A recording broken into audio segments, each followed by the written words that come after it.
Istriku sudah terbaring di tempat tidur selama 6 tahun, tetapi pakaian dalamnya selalu berganti setiap hari. Aku pun berpura-pura pergi dinas keluar kota, lalu diam-diam memanjat ke jendela kamar tidur dan akhirnya menemukan rahasia yang mengejutkan itu. Aku terbangun bahkan sebelum suara motor Pak Hartono, tetangga sebelah, terdengar meninggalkan rumahnya. Jam dinding tua berdetak dengan teratur, jarumnya baru saja melewati angka 4. Orang bilang kaum lansia tak butuh banyak tidur, tetapi bagiku ini lebih karena kebiasaan yang telah meresap hingga ke tulang sumsum selama 6 tahun terakhir. 6 tahun mungkin terasa singkat dalam rentang hidup 100 tahun, tetapi jika mengingat malam-malam panjang yang kuhabiskan dengan cemas dan gelisah, rasanya itu adalah waktu yang teramat panjang dan melelahkan. Aku menajamkan telinga, mendengarkan embusan napas istriku yang terbaring di sebelahku. Hari ini, napas Suryani, istriku, terdengar sangat teratur. Hanya dengan itu saja, aku sudah merasa sangat bersyukur. Dengan hati-hati, aku menyingkap selimut dan turun dari ranjang, menahan langkah agar tidak membangunkannya yang tertidur pulas. Belakangan ini pinggangku sering bermasalah. Setiap kali bangkit berdiri, sendi-sendiku berbunyi gemeretak dan terasa ngilu seolah baru saja dipukuli. Namun, apalah artinya rasa sakitku ini jika dibandingkan dengan penderitaan yang dialami istriku? Setiap pagi, hal pertama yang kulakukan bukanlah membasuh muka atau menyeduh secangkir teh, melainkan mengukur suhu tubuhnya dan memeriksa popoknya. Suryani terbaring tanpa bergerak sedikit pun, kerutangan-kerutan yang ditinggalkan oleh waktu dan penyakit terukir dalam di wajahnya yang tirus. 6 tahun lalu, setelah kecelakaan lalu lintas yang mengerikan itu, separuh tubuh bagian kiri istriku lumpuh total. Suryani, yang tadinya cekatan dan menjadi tulang punggung seluruh urusan rumah tangga, dalam sekejap mata berubah menjadi seperti bayi raksasa. Seluruh kebutuhan sehari-harinya kini bergantung sepenuhnya padaku. Aku mengambil air hangat, memeras handuk, lalu dengan lembut menyeka wajahnya. Sentuhan handuk hangat itu membuatnya sedikit menggeliat, lalu perlahan membuka matanya yang sayu. Melihatku, ia mengerjap beberapa kali dan sedikit mengangkat sudut bibirnya, seolah mengucapkan selamat pagi. Bangunlah, sayang. Cuaca hari ini cerah sekali, badanmu pasti terasa lebih ringan dari kemarin, ujarku dengan lembut seraya membersihkan sela-sela jarinya dengan telaten. Suryani hampir tidak bisa berbicara, sesekali hanya mengeluarkan suara erangan lirih dari tenggorokannya. Namun, aku bisa mengerti segalanya. Setelah hidup bersama lebih dari 40 tahun, apakah kami masih butuh kata-kata? Aku membantunya duduk dan menyandarkan punggungnya pada bantal yang empuk. Mengurus pasien lumpuh bukanlah hal yang mudah bagi pria berusia 65 tahun sepertiku. Namun, tak pernah sekalipun aku merasa direpotkan. Dulu, ketika aku sering dinas keluar kota dan meninggalkan rumah, Suryani seorang diri membesarkan ketiga anak kami dan merawat kedua orang tuaku yang sakit-sakitan selama bertahun-tahun tanpa pernah mengeluh. Sekarang, inilah giliranku untuk membalas semua kebaikan istriku tercinta. Setelah selesai membersihkan tubuhnya, aku memindahkannya ke kursi goyang di dekat jendela. Aku ingin ia bisa melihat pot-pot anggrek yang kujemur di beranda. Setelah semua urusan itu selesai, barulah aku pergi ke dapur untuk membuat bubur.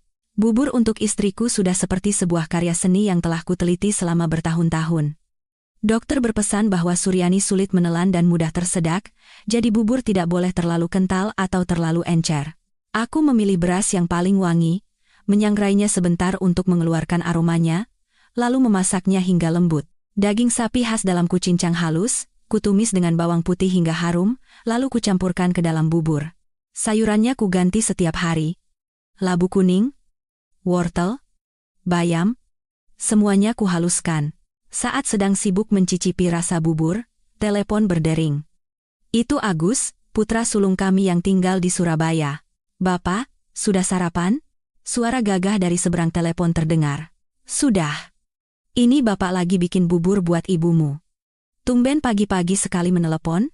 Iya, Pak. Sebelum berangkat kerja. Bapak, sudah dipikirkan belum soal yang saya bicarakan waktu itu? Kami ingin mencarikan perawat profesional untuk merawat ibu. Bapak kan sudah berumur, punya darah tinggi juga. Kami cemas sekali melihat bapak setiap hari kurang tidur dan kelelahan seperti ini. Jangan khawatir soal biaya, Pak. Kami bertiga yang akan menanggungnya. Aku menghela napas sambil mengaduk bubur yang mendidih pelan. Ini bukan pertama kalinya Agus mengangkat topik ini. Putriku dan putra bungsuku pun demikian. Setiap kali mereka datang, selalu saja mendesakku untuk menyewa perawat. Aku tahu anak-anakku berbakti, aku juga mengerti kekhawatiran mereka. Tapi, bagaimana mungkin mereka bisa memahami isi hati orang tua ini sepenuhnya? Sudah Bapak bilang, kan? Selama Bapak masih bisa berjalan dan masih punya tenaga, ibumu akan Bapak rawat dengan tangan Bapak sendiri. Perawat dibayar untuk bekerja, tapi Bapak melakukannya dengan cinta. Ibumu itu orangnya sensitif dan mudah tersinggung, dia tidak akan suka tubuhnya disentuh orang asing. Sudah, jangan bicarakan ini lagi. Tapi, Pak. Agus terdengar ragu. Tidak ada tapi-tapian. Bapak bisa urus sendiri. Nanti kalau Bapak sudah tumbang, baru kalian pikirkan lagi. Sudah dulu ya. Buburnya nanti meluap. Aku meletakkan gagang telepon. Hatiku terasa sedikit berat. Aku tahu kekhawatiran anak-anakku beralasan. Saat cuaca sedang mendung, pinggangku sakitnya bukan main hingga untuk memapah istriku ke kamar mandi pun terasa sangat berat. Jika istriku demam di malam hari, aku akan terjaga semalaman, dan paginya aku berjalan sempoyongan seperti melayang di atas awan. Namun, membayangkan menyerahkan istriku pada orang asing, bagaimana jika orang itu menyakitinya? Bagaimana jika saat aku tidak ada, ia dimarahi karena menumpahkan makanan atau mengompol di pakaiannya? Memikirkan hal itu saja sudah membuat jantungku mencelos, aku tidak akan pernah bisa melakukannya. Aku menuangkan bubur yang masih mengepul ke dalam mangkuk, lalu menaburkan irisan daun kucai yang bagus untuk flu di atasnya. Sambil meniup-niupnya, aku naik ke kamar tidur di lantai atas. Sayang, buburnya sudah jadi, hari ini bubur labu kuning daging sapi kesukaanmu. Aku meletakkan kursi di hadapan istriku, duduk, lalu menyendok sedikit bubur dan mencicipinya terlebih dahulu untuk memastikan suhunya pas sebelum menyuapkannya ke mulut Suryani. Ia makan dengan sangat perlahan. Otot rahangnya sudah melemah, membuatnya sulit mengunyah dan menelan. Terkadang, bubur yang sudah masuk ke mulutnya kembali meleleh keluar dari sudut bibirnya. Aku hanya diam-diam menyekanya dengan handuk sambil menenangkannya. Pelan-pelan saja makannya, tidak ada yang akan merebutnya. Enak, istriku menatapku, matanya berkaca-kaca, lalu ia mengangguk sangat pelan. Melihatnya menghabiskan semangkuk bubur, hatiku yang tadinya seberat batu terasa ringan kembali. Inilah kebahagiaan sederhanaku sehari-hari. Selama istriku mau makan dan bisa tidur nyenyak, hidupku masih punya arti. Setelah makan, aku menyiapkan obat-obatnya. Di lemari obat, sudah kususun rapi obat untuk pagi, siang, sore, dan malam. Aku bahkan menempelkan catatan dengan tulisan besar di setiap wadah obat, khawatir aku lupa atau salah memberikannya karena sudah pikun. Para tetangga di kompleks perumahan tua ini menjulukiku suami teladan. Ibu-ibu yang pulang dari pasar seringkali melihatku dari balik jendela sedang memijat kaki istriku, lalu mereka akan berdecak kagum dan berkata, Bu Suryani itu dulu menyelamatkan negara kali ya di kehidupan sebelumnya, bisa dapat suami seperti itu. Coba kalau orang lain, sudah lama ditinggalkan kalau sakit terbaring begitu. Aku hanya tersenyum canggung mendengarnya.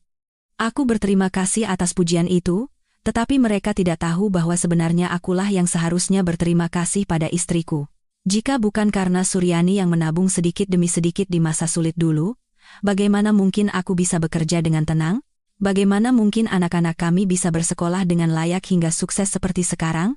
Kebaikan itu tak akan lunas kubalas seumur hidupku. Waktu pagi berlalu dengan pekerjaan rumah tangga yang tak ada habisnya. Aku membersihkan rumah dan mencuci pakaian. Baju istriku tidak pernah kumasukkan ke mesin cuci.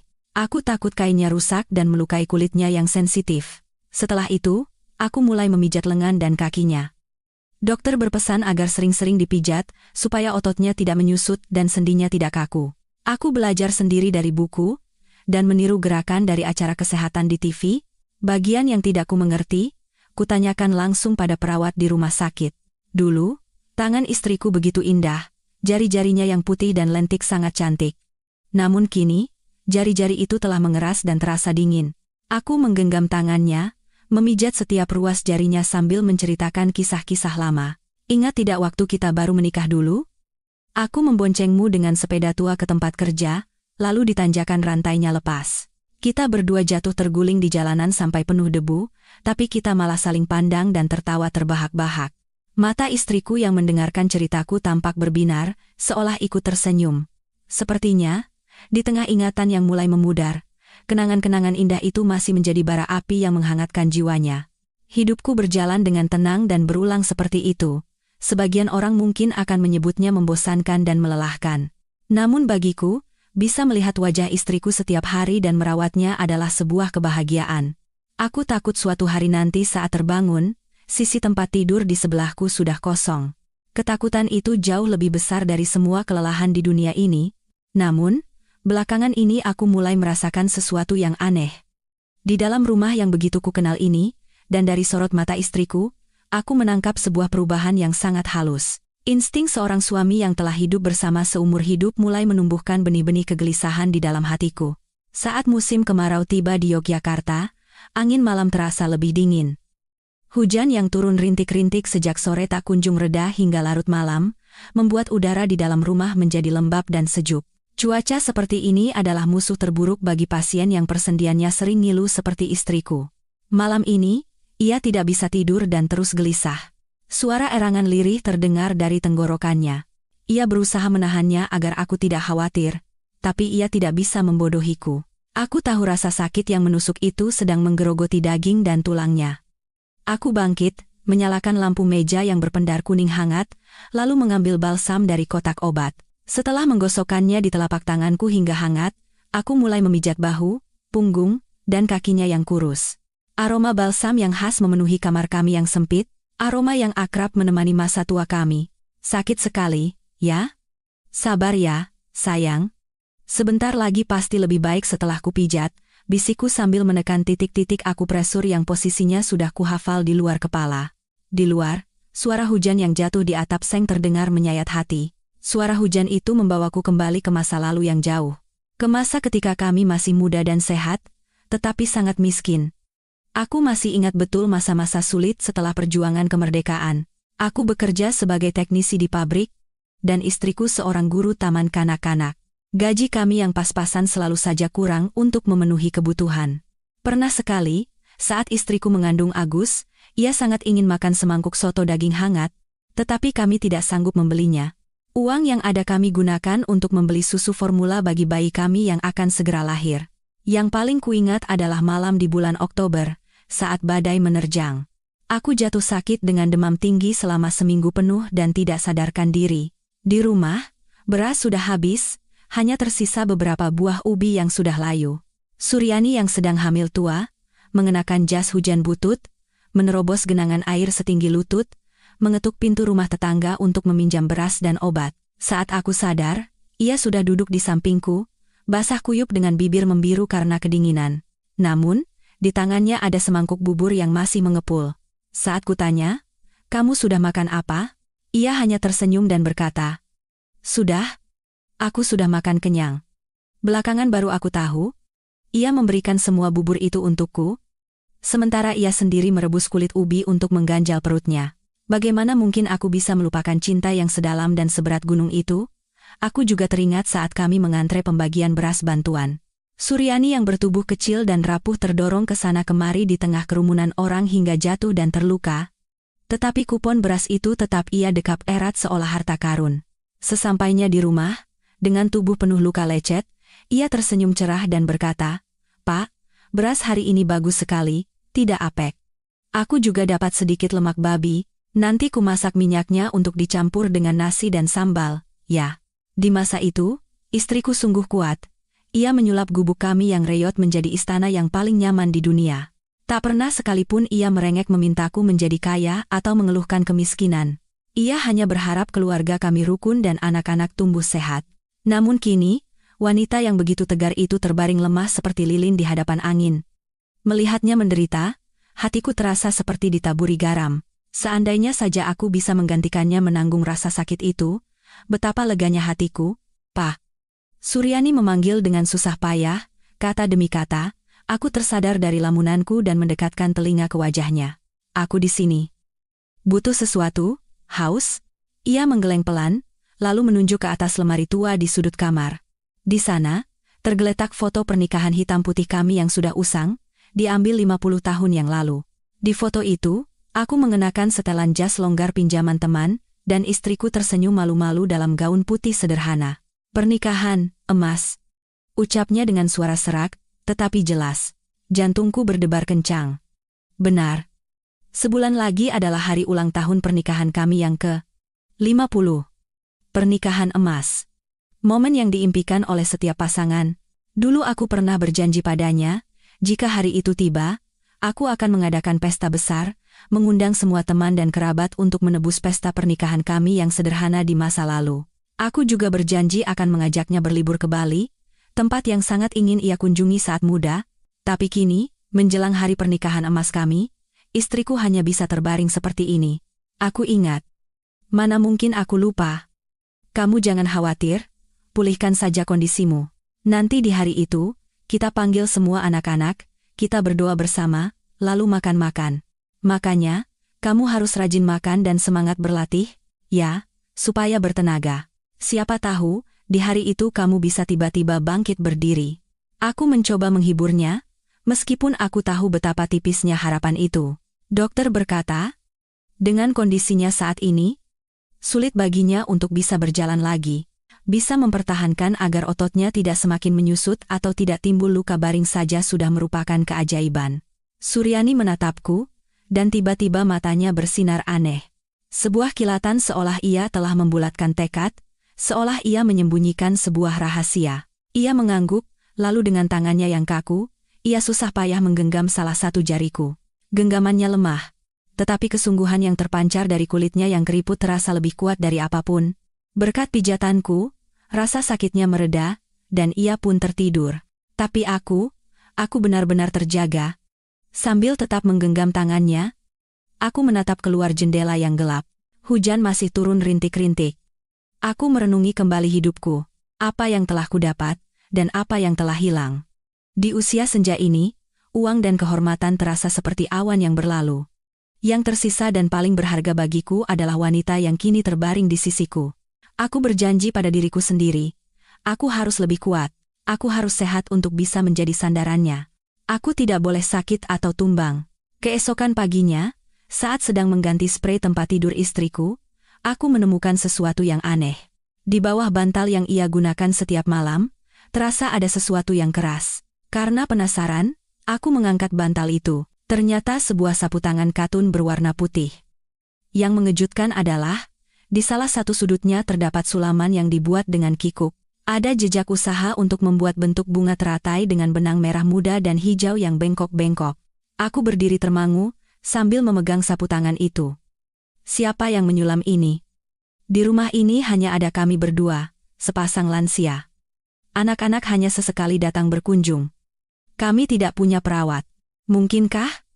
Aku menoleh ke arah istriku. Entah ia pura-pura tidur atau memang benar-benar tertidur, aku tidak tahu, tetapi dadanya tampak naik turun lebih cepat dari biasanya. Tangan istriku lumpuh, tangan kirinya sama sekali tidak bisa digerakkan, dan tangan kanannya begitu lemah bahkan untuk memegang sendok pun susah payah. Bagaimana mungkin ia bisa memegang jarum dan menyulam? Jika bukan dia, lalu siapa? Mungkinkah ada seseorang yang masuk ke kamar ini saat aku tidak ada di rumah? Firasat buruk mulai merayap di hatiku. Aku teringat beberapa hari yang lalu. Saat pulang dari pasar, pintu gerbang yang kuyakini sudah kukunci rapat ternyata sedikit terbuka. Aku juga teringat suara-suara gemerisik yang sesekali terdengar, yang kuanggap hanya suara tikus lewat. Aku meletakkan kembali sapu tangan itu ke tempatnya semula dan berpura-pura tidak melihat apa-apa. Namun, di dalam kepalaku muncul sebuah tanda tanya besar. Apakah ada sebuah rahasia yang terjadi di rumah ini, tepat di bawah hidungku, tanpa sepengetahuanku sama sekali? Aku memutuskan untuk mengungkap kebenaran ini secara diam-diam. Naluri sebagai kepala keluarga telah bangkit. Aku harus melindungi Suryani dan rumah kecil kami ini dari bahaya apapun. Begitulah, permainan detektif seorang kakek berusia 65 tahun dimulai, dan di ujungnya, menanti sebuah kebenaran yang tak pernah kubayangkan. Sapu tangan bersulam itu terasa seperti batu besar yang menekan hatiku.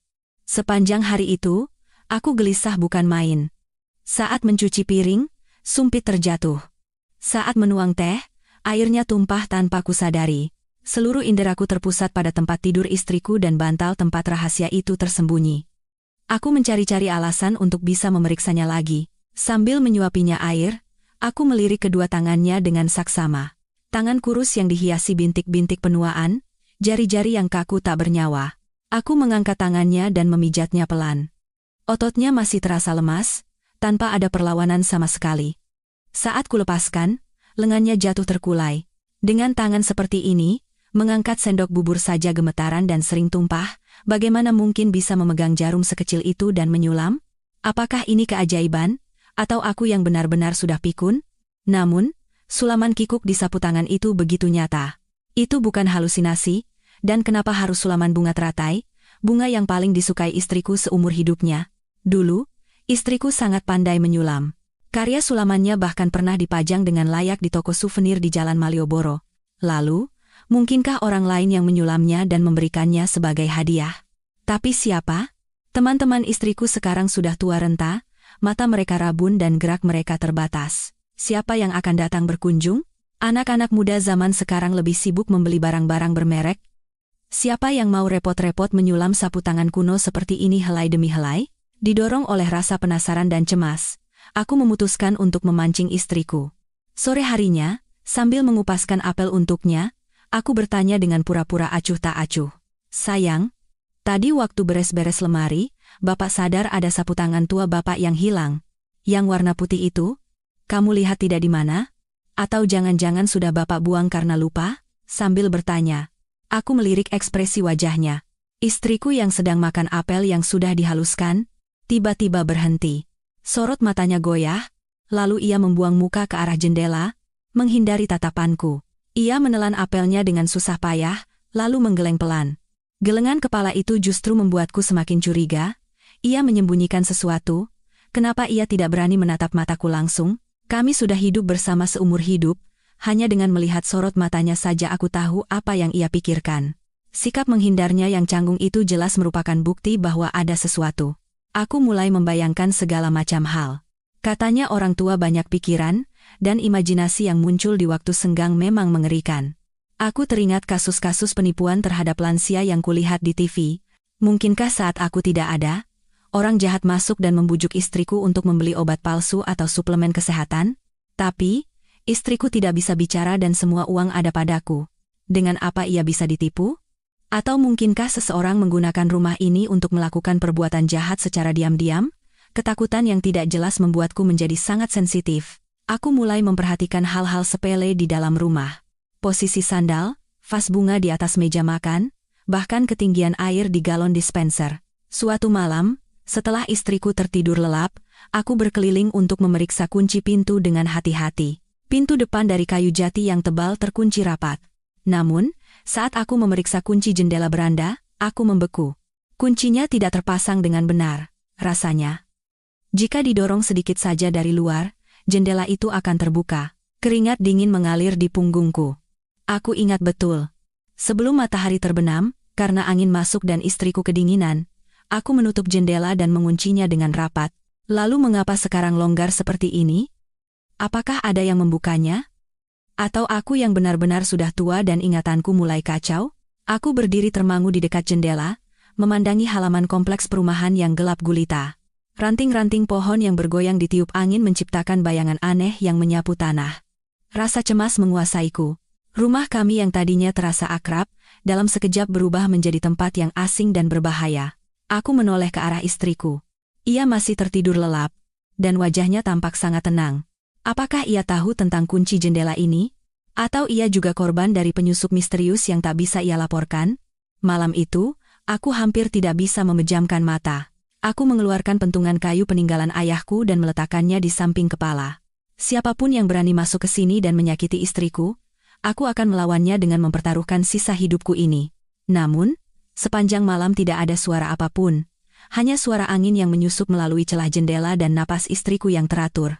Keesokan paginya, segalanya tampak normal seolah tidak terjadi apa-apa. Namun, benih kecurigaan yang tertanam di hatiku sudah berakar dalam. Aku tidak bisa hanya duduk dan menunggu. Aku harus mengungkap kebenaran ini. Rencana penyelidikanku dimulai dengan mengubah pola hidupku. Biasanya, jam 8 pagi setelah menyiapkan sarapan untuk istriku, aku akan pergi ke pasar tradisional dengan keranjang belanja. Aku tipe orang yang teliti saat berbelanja, jadi memilih sayuran dan ikan segar bisa memakan waktu 1 hingga 1,5 jam. Waktu itulah satu-satunya momen di mana istriku sendirian di rumah. Hari ini pun, aku berangkat seperti biasa dengan sepedaku. Aku mengunci pintu dengan rapat, menyapa ibu-ibu tetangga yang sedang menyiram bunga, lalu mengayuh sepedaku dengan santai. Namun, aku tidak langsung ke pasar. Aku pergi ke warung di depan gerbang kompleks, memesan segelas wedang jahe, dan mengawasi pintu masuk kompleks. Kompleks perumahan tua ini hanya punya satu pintu masuk. Jika ada orang asing yang datang ke rumah kami, ia pasti akan melewati tempat ini. Aku duduk dengan menaikkan kerah jaket bututku, mataku tak lepas dari gerbang. Banyak orang lalu lalang, tetapi tidak ada yang mencurigakan. Setelah duduk sekitar 30 menit, aku mulai tidak sabar dan memutuskan untuk pulang.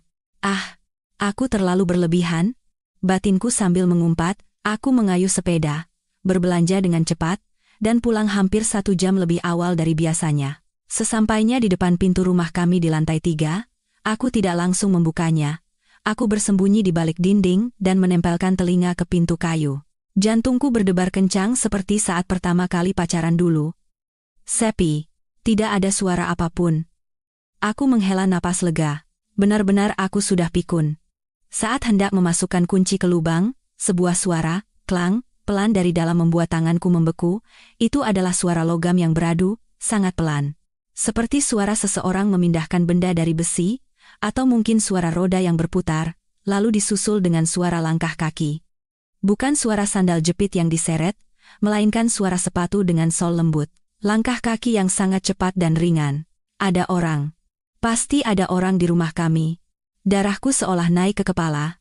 Aku memutar kunci dengan kasar, membuka pintu, dan melompat masuk. Siapa di sana? Siapa? Teriakanku menggema di ruang tamu yang kosong. Tetapi tidak ada siapa-siapa. Ruang tamu masih sama seperti saat kutinggalkan. TV mati, sofa dan meja tua itu diam di tempatnya. Aku berlari ke kamar tidur. Istriku terbaring di tempat tidur dengan mata terpejam. Napasnya teratur. Sepertinya ia tertidur lelap.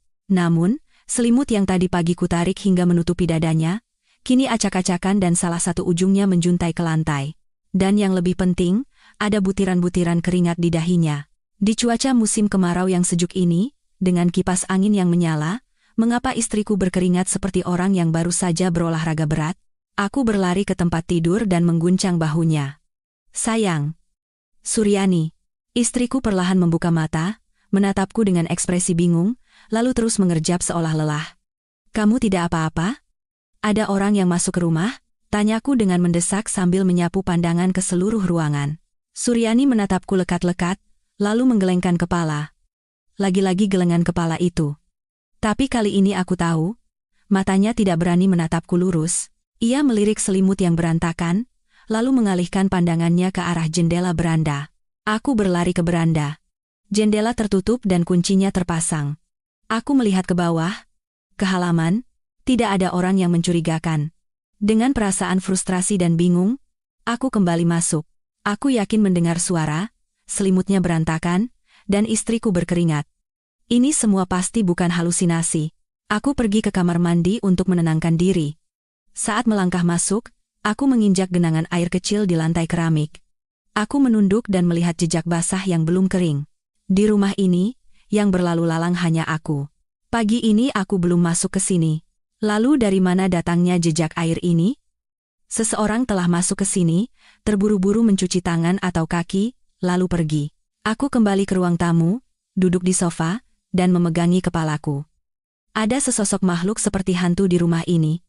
Hantu yang bisa berjalan, membuat suara, bahkan menggunakan kamar mandi, dan yang terpenting, hantu itu ada hubungannya dengan istriku. Kenapa istriku melindunginya? Apakah ia diancam? Tidak mungkin. Jika diancam, matanya pasti akan dipenuhi ketakutan. Tapi sorot mata istriku, meskipun tampak lelah, ada sedikit rasa bersalah di dalamnya.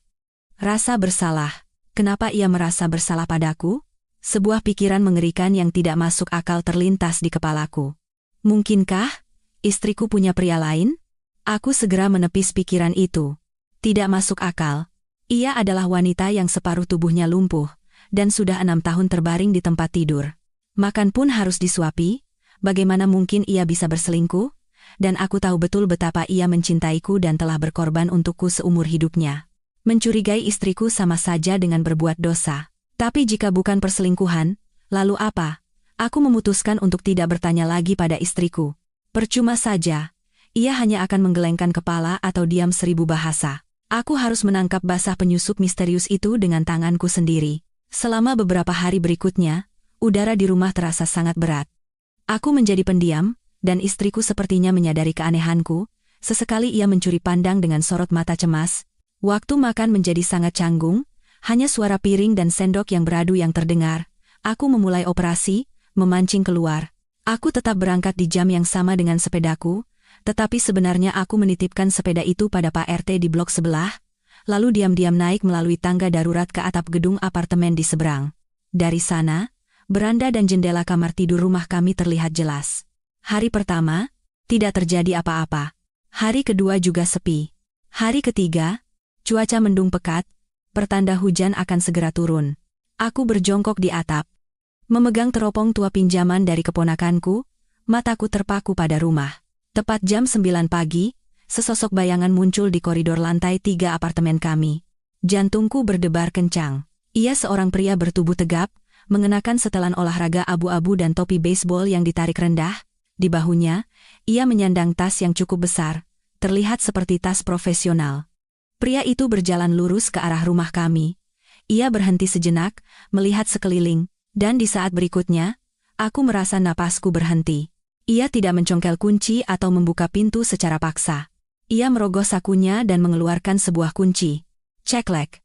Pintu rumah kami terbuka dengan begitu mudahnya. Ia masuk ke dalam, lalu dengan cepat menutup pintu. Aku menjatuhkan teropong, seluruh tubuhku gemetar. Kunci? Kenapa ia punya kunci rumah kami? Kunci rumah ini hanya dimiliki oleh aku dan istriku. Kunci milik istriku kusimpan di laci meja samping tempat tidur untuk keadaan darurat. Fakta bahwa ia memiliki kunci, berarti ia adalah orang yang dikenal, atau ia telah mencuri kunci istriku. Apapun itu, seorang pria asing masuk dengan leluasa, saat aku tidak ada dan berduaan dengan istriku yang lumpuh adalah hal yang tidak bisa ditolerir. Darahku mendidih. Cemburu, khawatir, takut, dan marah bercampur aduk, membuatku lupa akan rasa sakit di lututku. Aku menuruni tangga darurat seperti orang gila. Aku harus menggerebeknya. Aku harus melihat dengan mata kepalaku sendiri siapa bajingan itu dan apa perbuatan tidak senonoh yang ia lakukan di rumahku. Aku menuruni tangga apartemen seberang, seperti orang kesetanan.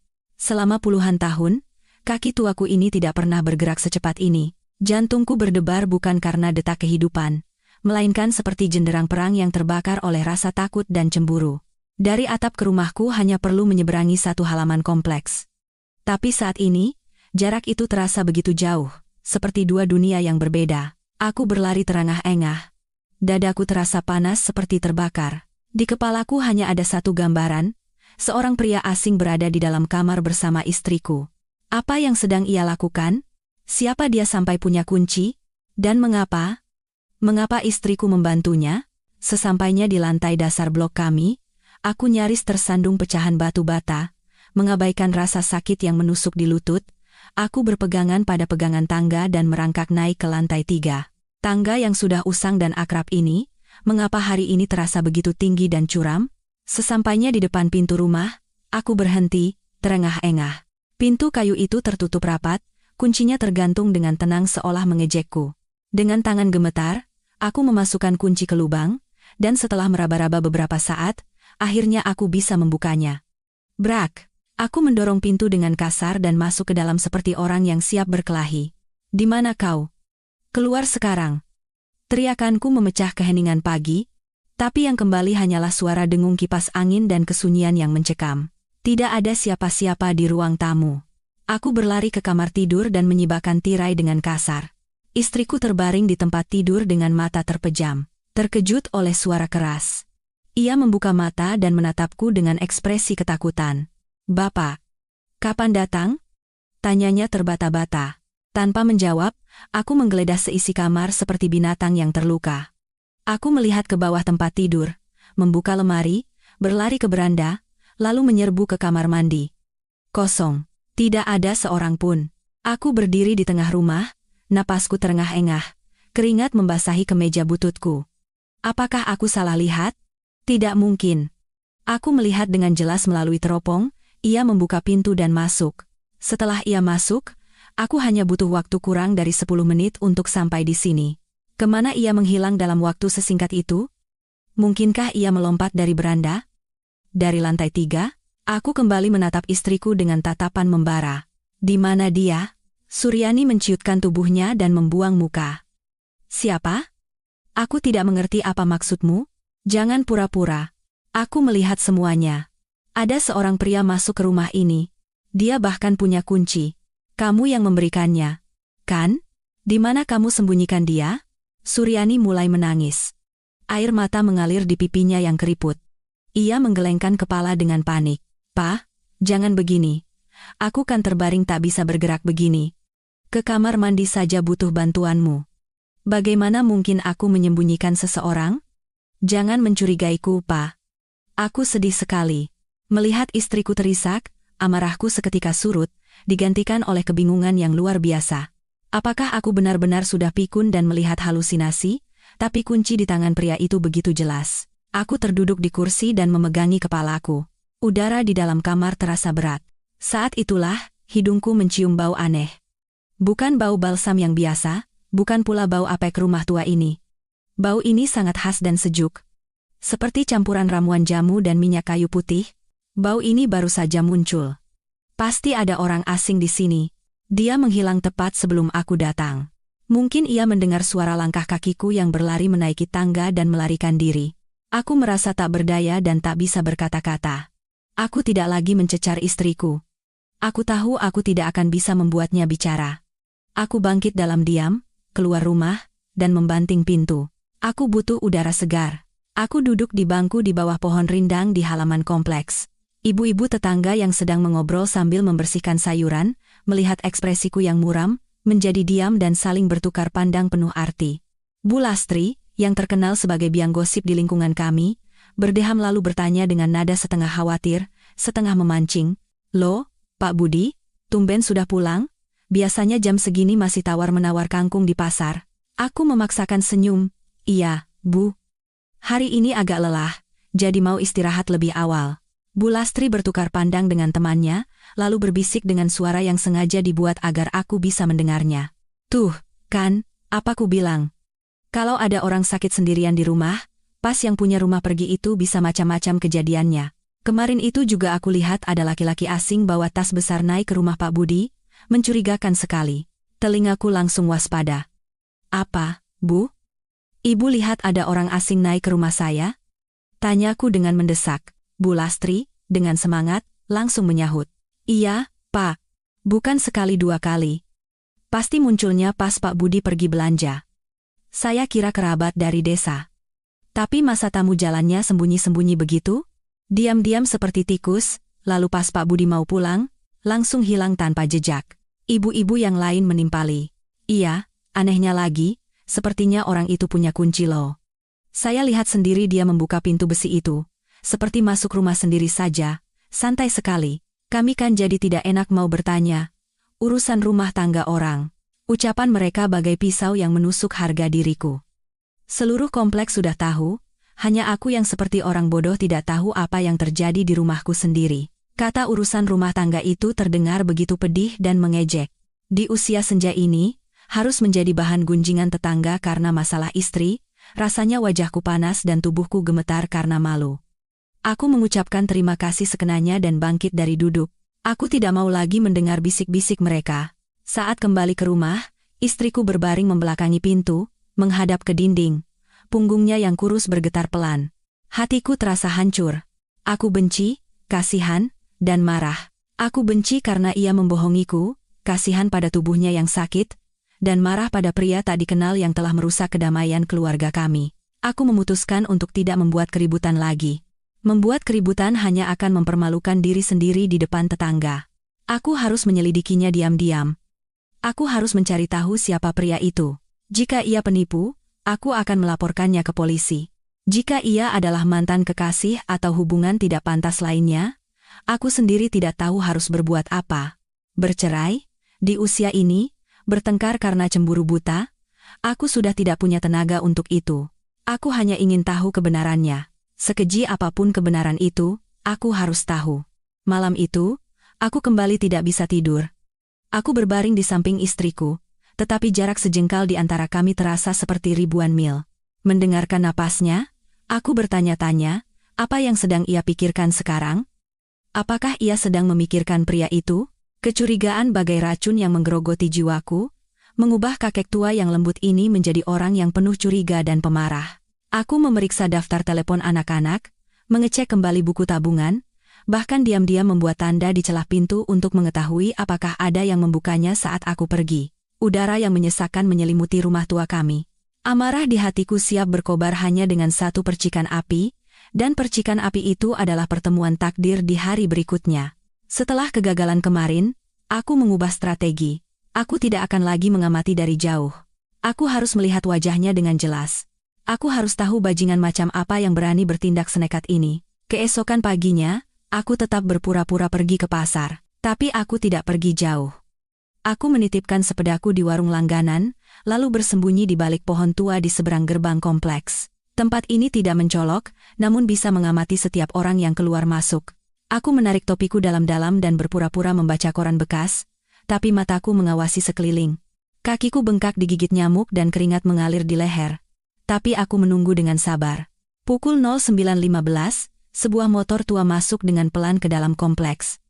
Pengendaranya adalah seorang pria seusiaku, atau mungkin beberapa tahun lebih muda. Ia mengenakan kemeja bergaris, celana abu-abu yang rapi, dan sepatu yang meskipun usang, disemir hingga mengkilap. Perawakannya tegap dan postur tubuhnya tegak, membuatnya tampak seperti orang terpelajar. Ia memarkir motornya, menggantungkan helm, lalu mengambil tas kulit hitam dan berjalan menuju tangga. Itu tas yang sama. Tas yang kulihat melalui teropong. Itu dia orangnya. Jantungku berdebar kencang. Saat ia melintas di bawah sinar matahari, aku menyipitkan mata untuk melihat wajahnya dengan jelas.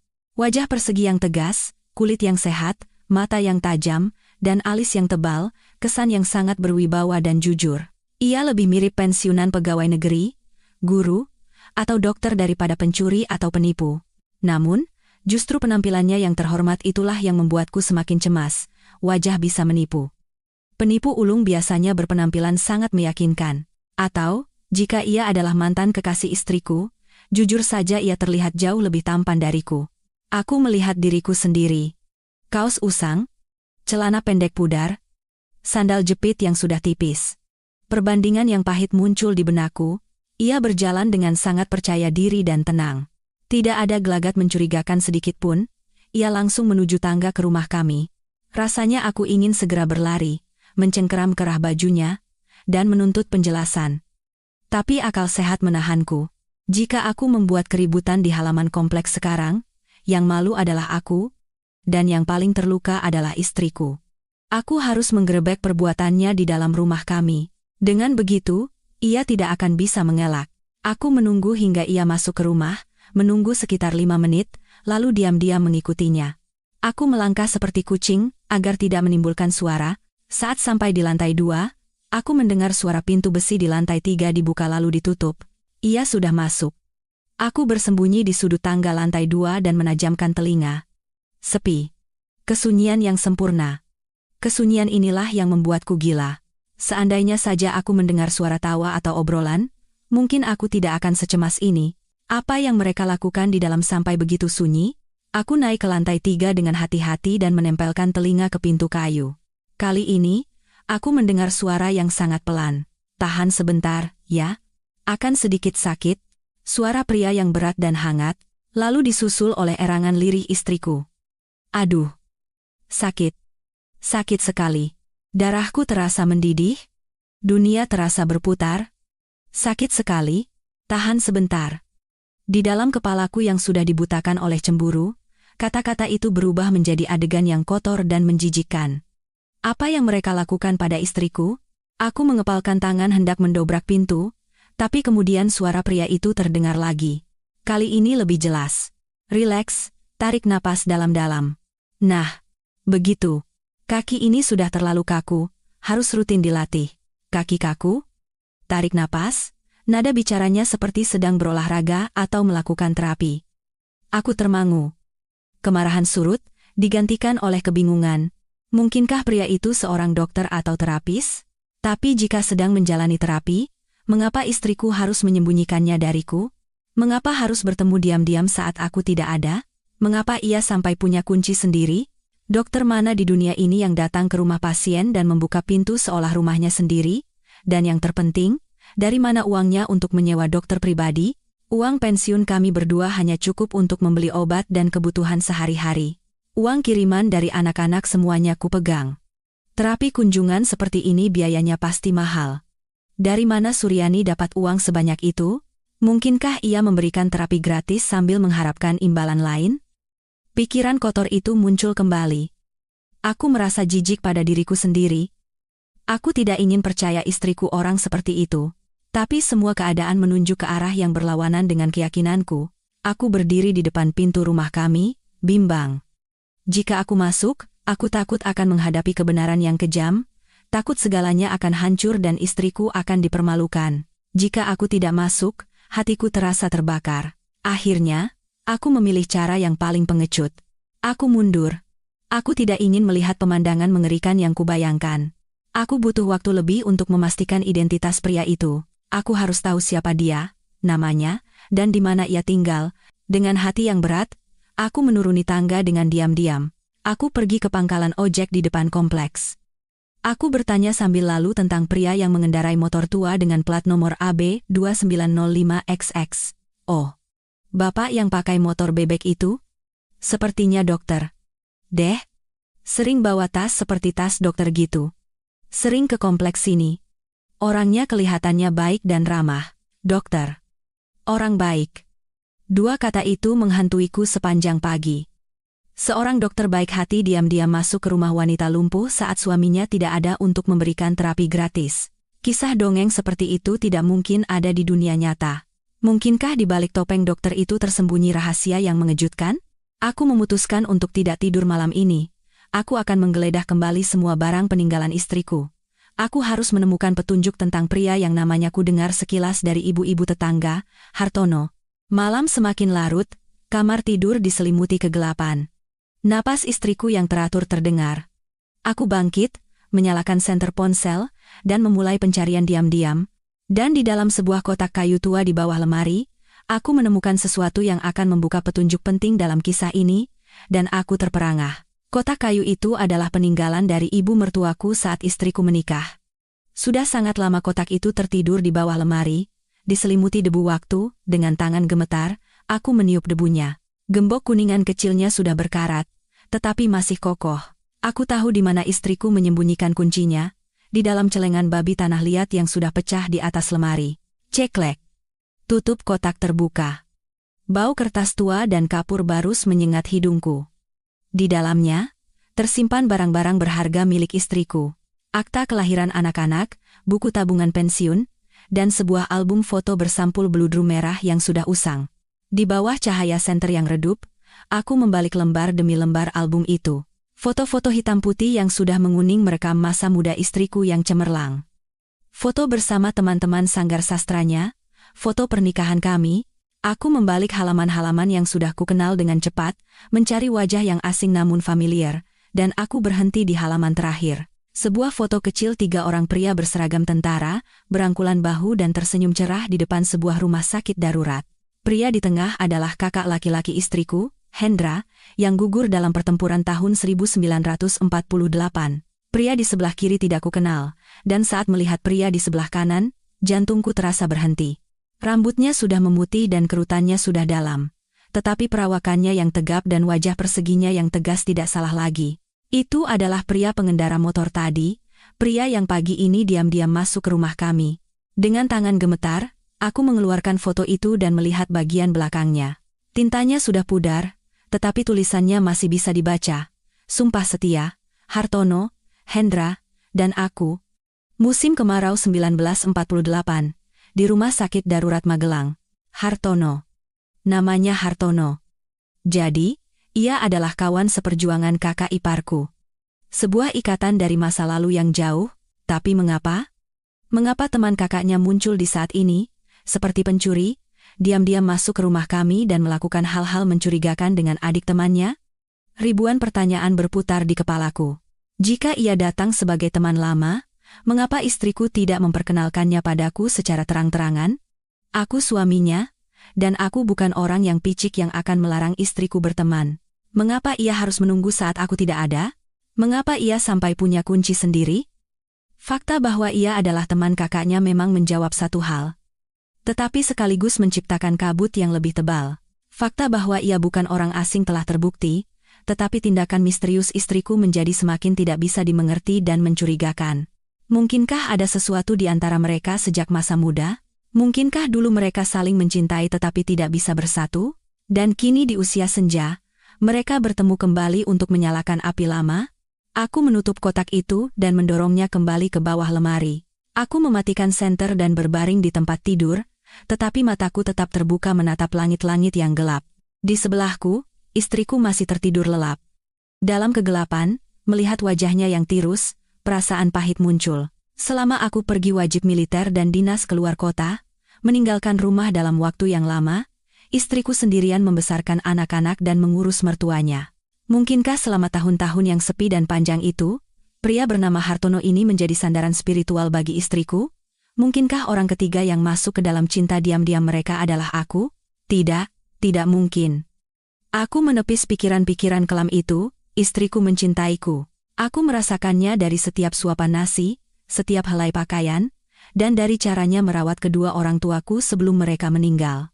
Tetapi orang bilang, cinta lama bisa bersemi kembali hanya dengan satu percikan api, terutama dalam situasi seperti sekarang, di mana istriku sakit dan rapuh, dan aku sudah tua dan kaku.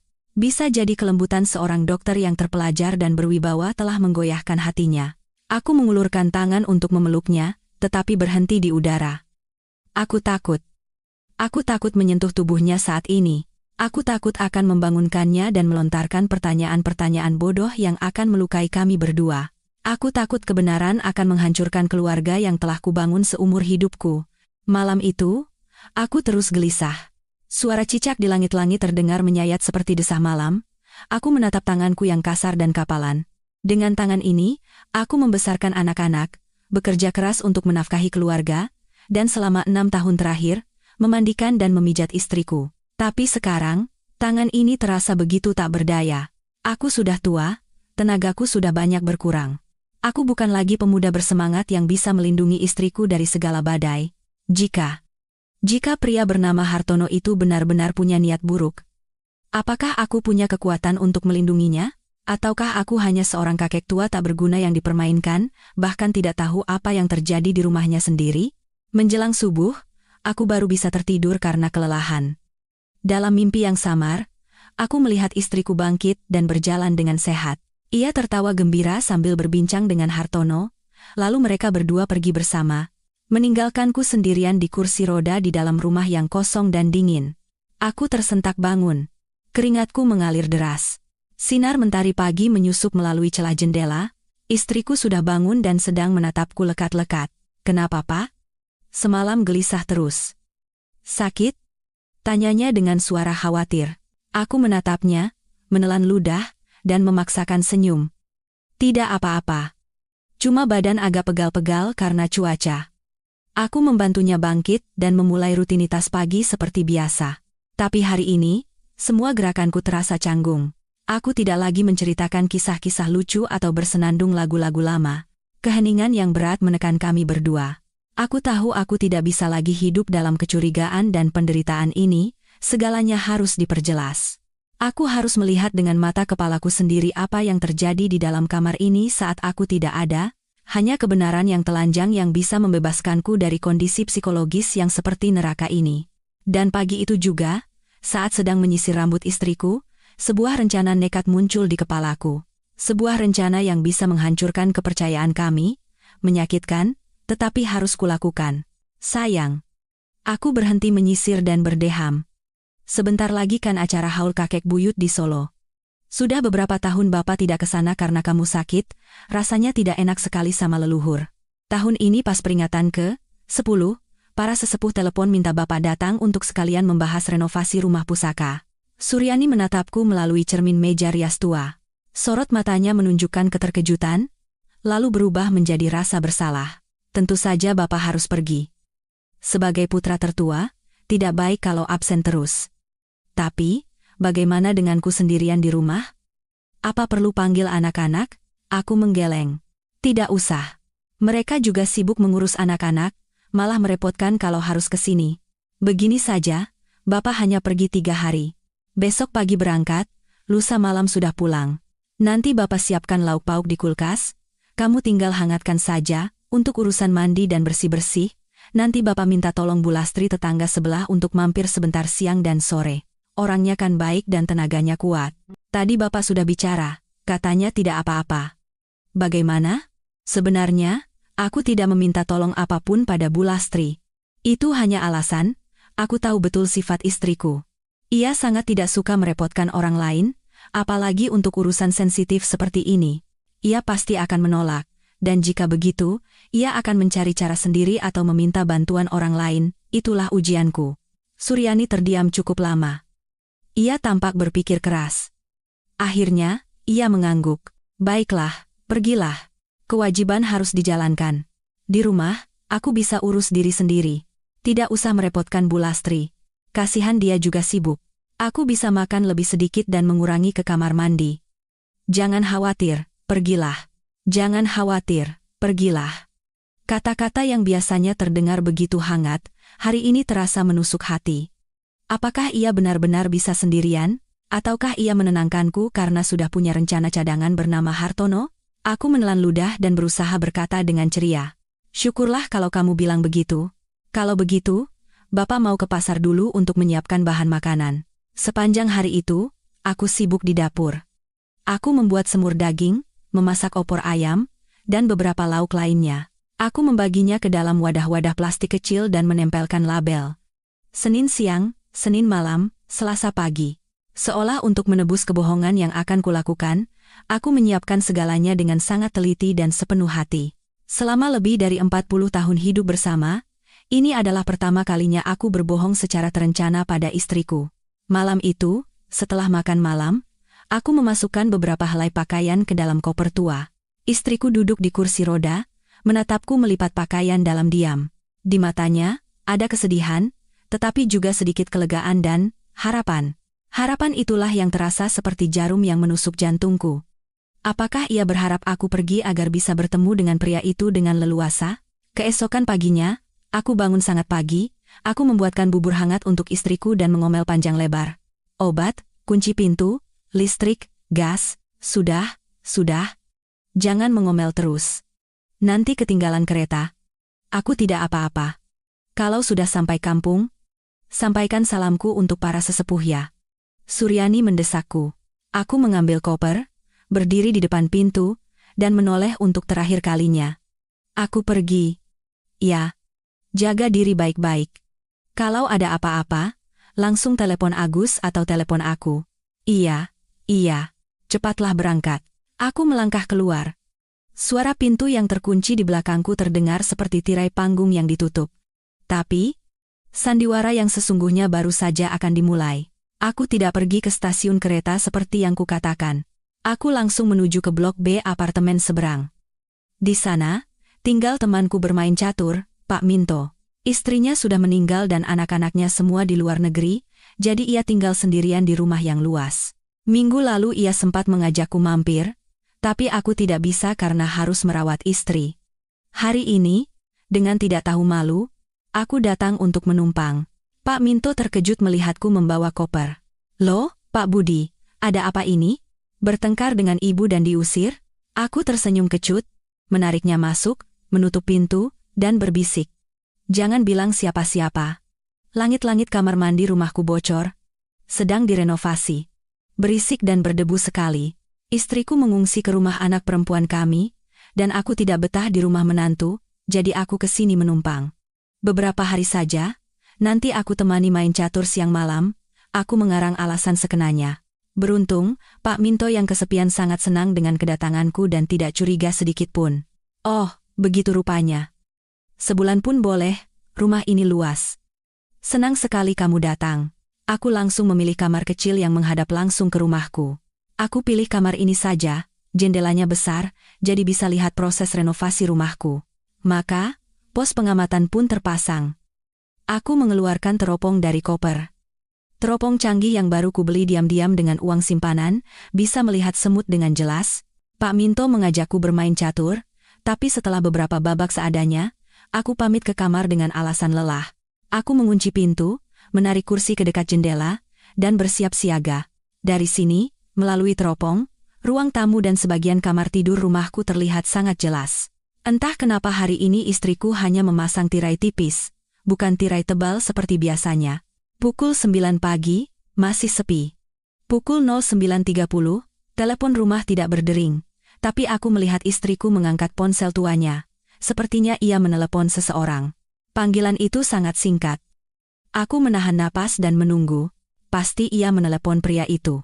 Memberi sinyal bahwa suaminya sudah pergi dan ia boleh datang? Benar saja.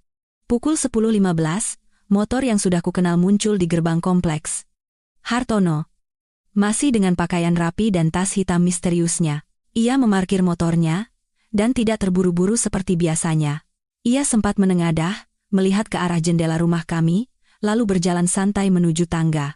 Jantungku serasa mau meledak, darahku naik ke kepala. Melalui teropong, aku melihat pintu depan rumah kami terbuka. Hartono masuk, dan kali ini ia tidak langsung menutup pintu. Ia membiarkannya sedikit terbuka, lalu berjalan lurus menghampiri istriku yang duduk di kursi roda. Aku mengamati tanpa berkedip. Hartono membungkuk dan mengatakan sesuatu pada istriku. Istriku tersenyum. Senyum cerah yang sudah sangat lama tidak kulihat. Lalu, Hartono membuka tasnya. Aku membelalakan mata, mengamati apa yang ia keluarkan. Uang? Hadiah? Bukan. Ia mengeluarkan sebotol minyak gosok berwarna coklat dan buntalan daun-daunan seperti untuk kompres. Lalu ia menyingsingkan lengan ke mejanya. Ia berlutut di hadapan istriku. Istriku, dengan ragu-ragu, menyingkap celana panjangnya. Pemandangan itu, di mataku, tampak cabul, sekaligus kejam, dan pada saat yang sama tidak bisa ku mengerti. Cabul, karena itu adalah betis istriku yang hanya boleh ku sentuh. Kejam, karena pria asing itu sedang memijatnya, tapi tidak bisa ku mengerti, karena gerakannya sangat profesional, tegas, dan sama sekali tidak ada kesan melecehkan. Ia menuangkan minyak ke tangannya, menggosoknya hingga hangat, lalu mulai menekan titik-titik di kaki istriku dengan kuat. Istriku meringis kesakitan, mulutnya terbuka seolah berteriak tanpa suara. Ia mencengkeram erat pegangan kursi. Hartono mengangkat kepala, mengatakan sesuatu yang menenangkan, lalu melanjutkan pijatannya. Ia bekerja keras hingga keringatnya bercucuran. Lalu, ia membantu istriku berdiri. Berdiri? Suryani bisa berdiri? Aku terkejut, menurunkan teropong, lalu buru-buru menempelkannya lagi ke mata. Benar. Istriku berdiri. Kedua tangannya mencengkeram erat bahu Hartono. Hartono melangkah mundur perlahan, memandu istriku untuk melangkahkan kakinya sedikit demi sedikit. Kaki istriku gemetar dan goyah, tetapi ia berjalan, berdiri dan berjalan dengan kedua kakinya sendiri. Kenapa? Kenapa keajaiban seperti ini ia sembunyikan dariku? Kenapa harus dipapah oleh pria asing ini, bukan olehku, suaminya yang selama 6 tahun telah menggendong dan memandikannya? Aku merasa dikhianati. Bukan pengkhianatan fisik, melainkan pengkhianatan kepercayaan dan peran. Aku telah disingkirkan sepenuhnya dari proses pemulihan istriku. Di rumahku sendiri, aku telah menjadi orang asing. Tetapi sandiwara itu belum berakhir. Setelah 30 menit latihan yang menguras tenaga, Hartono mendudukkan istriku kembali di kursi. Dan tindakan mereka selanjutnya membuatku benar-benar membeku. Hartono mengeluarkan sebuah kotak bekal dari tasnya. Ia membukanya, lalu menyuapi istriku sesendok demi sesendok. Sambil menyuapi, ia tertawa dan bercerita dengan riang. Istriku menerima suapan itu dengan lahap, menatapnya dengan sorot mata penuh terima kasih dan kasih sayang. Pemandangan itu. Pria lain, di dapurku, menyuapi istriku, sementara aku menumpang di rumah tetangga, mengintip pemandangan ini dengan pilu. Rasanya lebih menyakitkan dari cambukan manapun. Harga diriku sebagai seorang pria terkoyak-koyak. Aku membenturkan kepalaku ke bingkai jendela. Air mata seorang kakek tua mengalir tanpa suara. Aku ingin berteriak. Aku ingin segera berlari ke sana dan menghancurkan segalanya. Tapi aku tidak bisa. Aku terpaku di kursi ini, terikat oleh rasa penasaran dan penderitaan yang luar biasa. Aku harus terus menonton. Aku harus melihat sampai akhir bagaimana sandiwara ini berakhir. Dan aku, seperti patung batu, duduk di sana selama 3 hari penuh, mengawasi musuhku merawat istriku. 3 hari. 72 jam. Itu adalah waktu terpanjang dan paling menyakitkan dalam hidupku. Aku terkurung di kamar kecil sahabatku, bertahan hidup dengan mie instan dan air putih, mataku terpaku pada teropong, pemandangan di seberang jendela merobek-robek hatiku. Setiap pagi, di jam yang sama, Hartono datang, dan rutinitas yang sama terulang. Namun, semakin lama aku mengamati, aku mulai melihat keanehan-keanehan yang tadinya tertutup oleh rasa cemburu. Aku menyadari bahwa itu adalah latihan yang berat, bahkan lebih mirip siksaan. Melalui teropong, aku bisa melihat butiran keringat sebesar biji jagung menggelinding di dahi istriku. Wajahnya yang meringis kesakitan. Setiap kali Hartono menekuk sendi lututnya atau menekan titik sarafnya yang lumpuh, aku melihat istriku menjerit tanpa suara. Air matanya mengalir tanpa henti, dan seluruh tubuhnya kejang. Jika ia adalah seorang kekasih yang datang untuk bersenang-senang, mungkinkah ia membuat kekasihnya menderita seperti itu? Hartono sendiri tidak terlihat santai. Ia bekerja begitu keras hingga kemejanya basah oleh keringat dan menempel di punggungnya. Wajahnya sangat tegang dan fokus. Sesekali ia berhenti untuk menyeka keringat istriku, dan sorot matanya penuh dengan rasa iba, tetapi kemudian ia kembali melanjutkan latihan dengan tegas. Di hari kedua, sore harinya, aku melihat mereka beristirahat sejenak. Hartono duduk di kursi, istriku di kursi rodanya, saling berhadapan. Mereka bercakap-cakap cukup lama. Hartono mengeluarkan kertas dari tasnya, menggambar dan menulis sesuatu sambil menjelaskan pada istriku. Istriku mengangguk dengan serius, dan matanya memancarkan kepercayaan yang kuat. Itu bukan sorot mata sepasang kekasih. Itu adalah sorot mata pasien pada dokternya, murid pada gurunya, dan orang yang tenggelam pada tali penyelamatnya. Kecurigaanku tentang hubungan tidak pantas mulai goyah, tetapi tempatnya digantikan oleh rasa rendah diri yang luar biasa. Kenapa? Kenapa istriku harus menanggung penderitaan yang mengerikan itu sendirian? Kenapa ia tidak berdiskusi denganku? Apakah karena ia tidak mau aku khawatir? Atau karena ia menganggap kakek tua ini tidak bisa membantu apa-apa? Aku teringat saat aku memijat istriku. Aku selalu memijatnya dengan lembut, takut ia kesakitan. Begitu ia mengadu sedikit saja, aku akan langsung berhenti dan panik. Ternyata, perlindunganku yang berlebihan justru menghalangi kesembuhannya. Apakah karena aku terlalu mencintainya? Aku justru secara paradoks telah merenggut kesempatannya untuk menjadi kuat. Melihat Hartono memperlakukan istriku dengan kasar, hatiku terasa hancur. Rasanya aku ingin segera berlari, mendorongnya, dan berteriak, "Jangan sakiti istriku lagi." Tapi akal sehat menahanku di kursi, karena aku melihat hasilnya. Malam di hari kedua, aku melihat istriku mengangkat gelas air dan minum sendiri tanpa gemetar seperti dulu. Aku melihatnya menggerakkan ibu jari kakinya sendiri, sesuatu yang tidak pernah bisa ia lakukan selama 6 tahun terakhir. Kemajuan-kemajuan kecil itu bagaikan seberkas cahaya tipis yang menembus kegelapan pekat, dan ironisnya, yang membawa cahaya itu bukanlah aku, melainkan pria asing itu. Aku merasa menjadi sosok yang tidak berguna, seorang penonton yang perannya sebagai pemeran utama dalam drama kehidupan istriku telah direbut. Rasa cemburu yang hina perlahan berubah menjadi rasa malu dan penyesalan yang tak berkesudahan. Hari ketiga. Sesuai dengan jadwal palsuku, seharusnya aku pulang sore ini. Pagi itu, suasana di rumah kami tampak berbeda. Hartono datang lebih awal dari biasanya. Ia tidak membawa tas obatnya, melainkan sebuah alat bantu jalan, walker, dari baja tahan karat yang mengkilap. Aku mengamati dengan napas tertahan. Mereka menyingkirkan perabotan di ruang tamu untuk menciptakan ruang. Hartono meletakkan walker itu di tengah ruangan.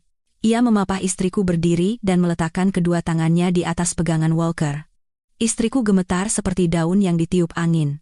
Kedua kakinya yang kurus, yang telah tertidur selama 6 tahun, kini harus menopang seluruh berat tubuhnya. Hartono melepaskan pegangannya. Ia mundur selangkah dan memberi isyarat agar istriku maju. Melalui teropong, aku bisa melihat dengan jelas ketakutan di mata istriku. Ia menatap kakinya, lalu menatap Hartono lagi. Hartono, dengan gerakan bibir, memberi aba-aba. 1, 2, 3.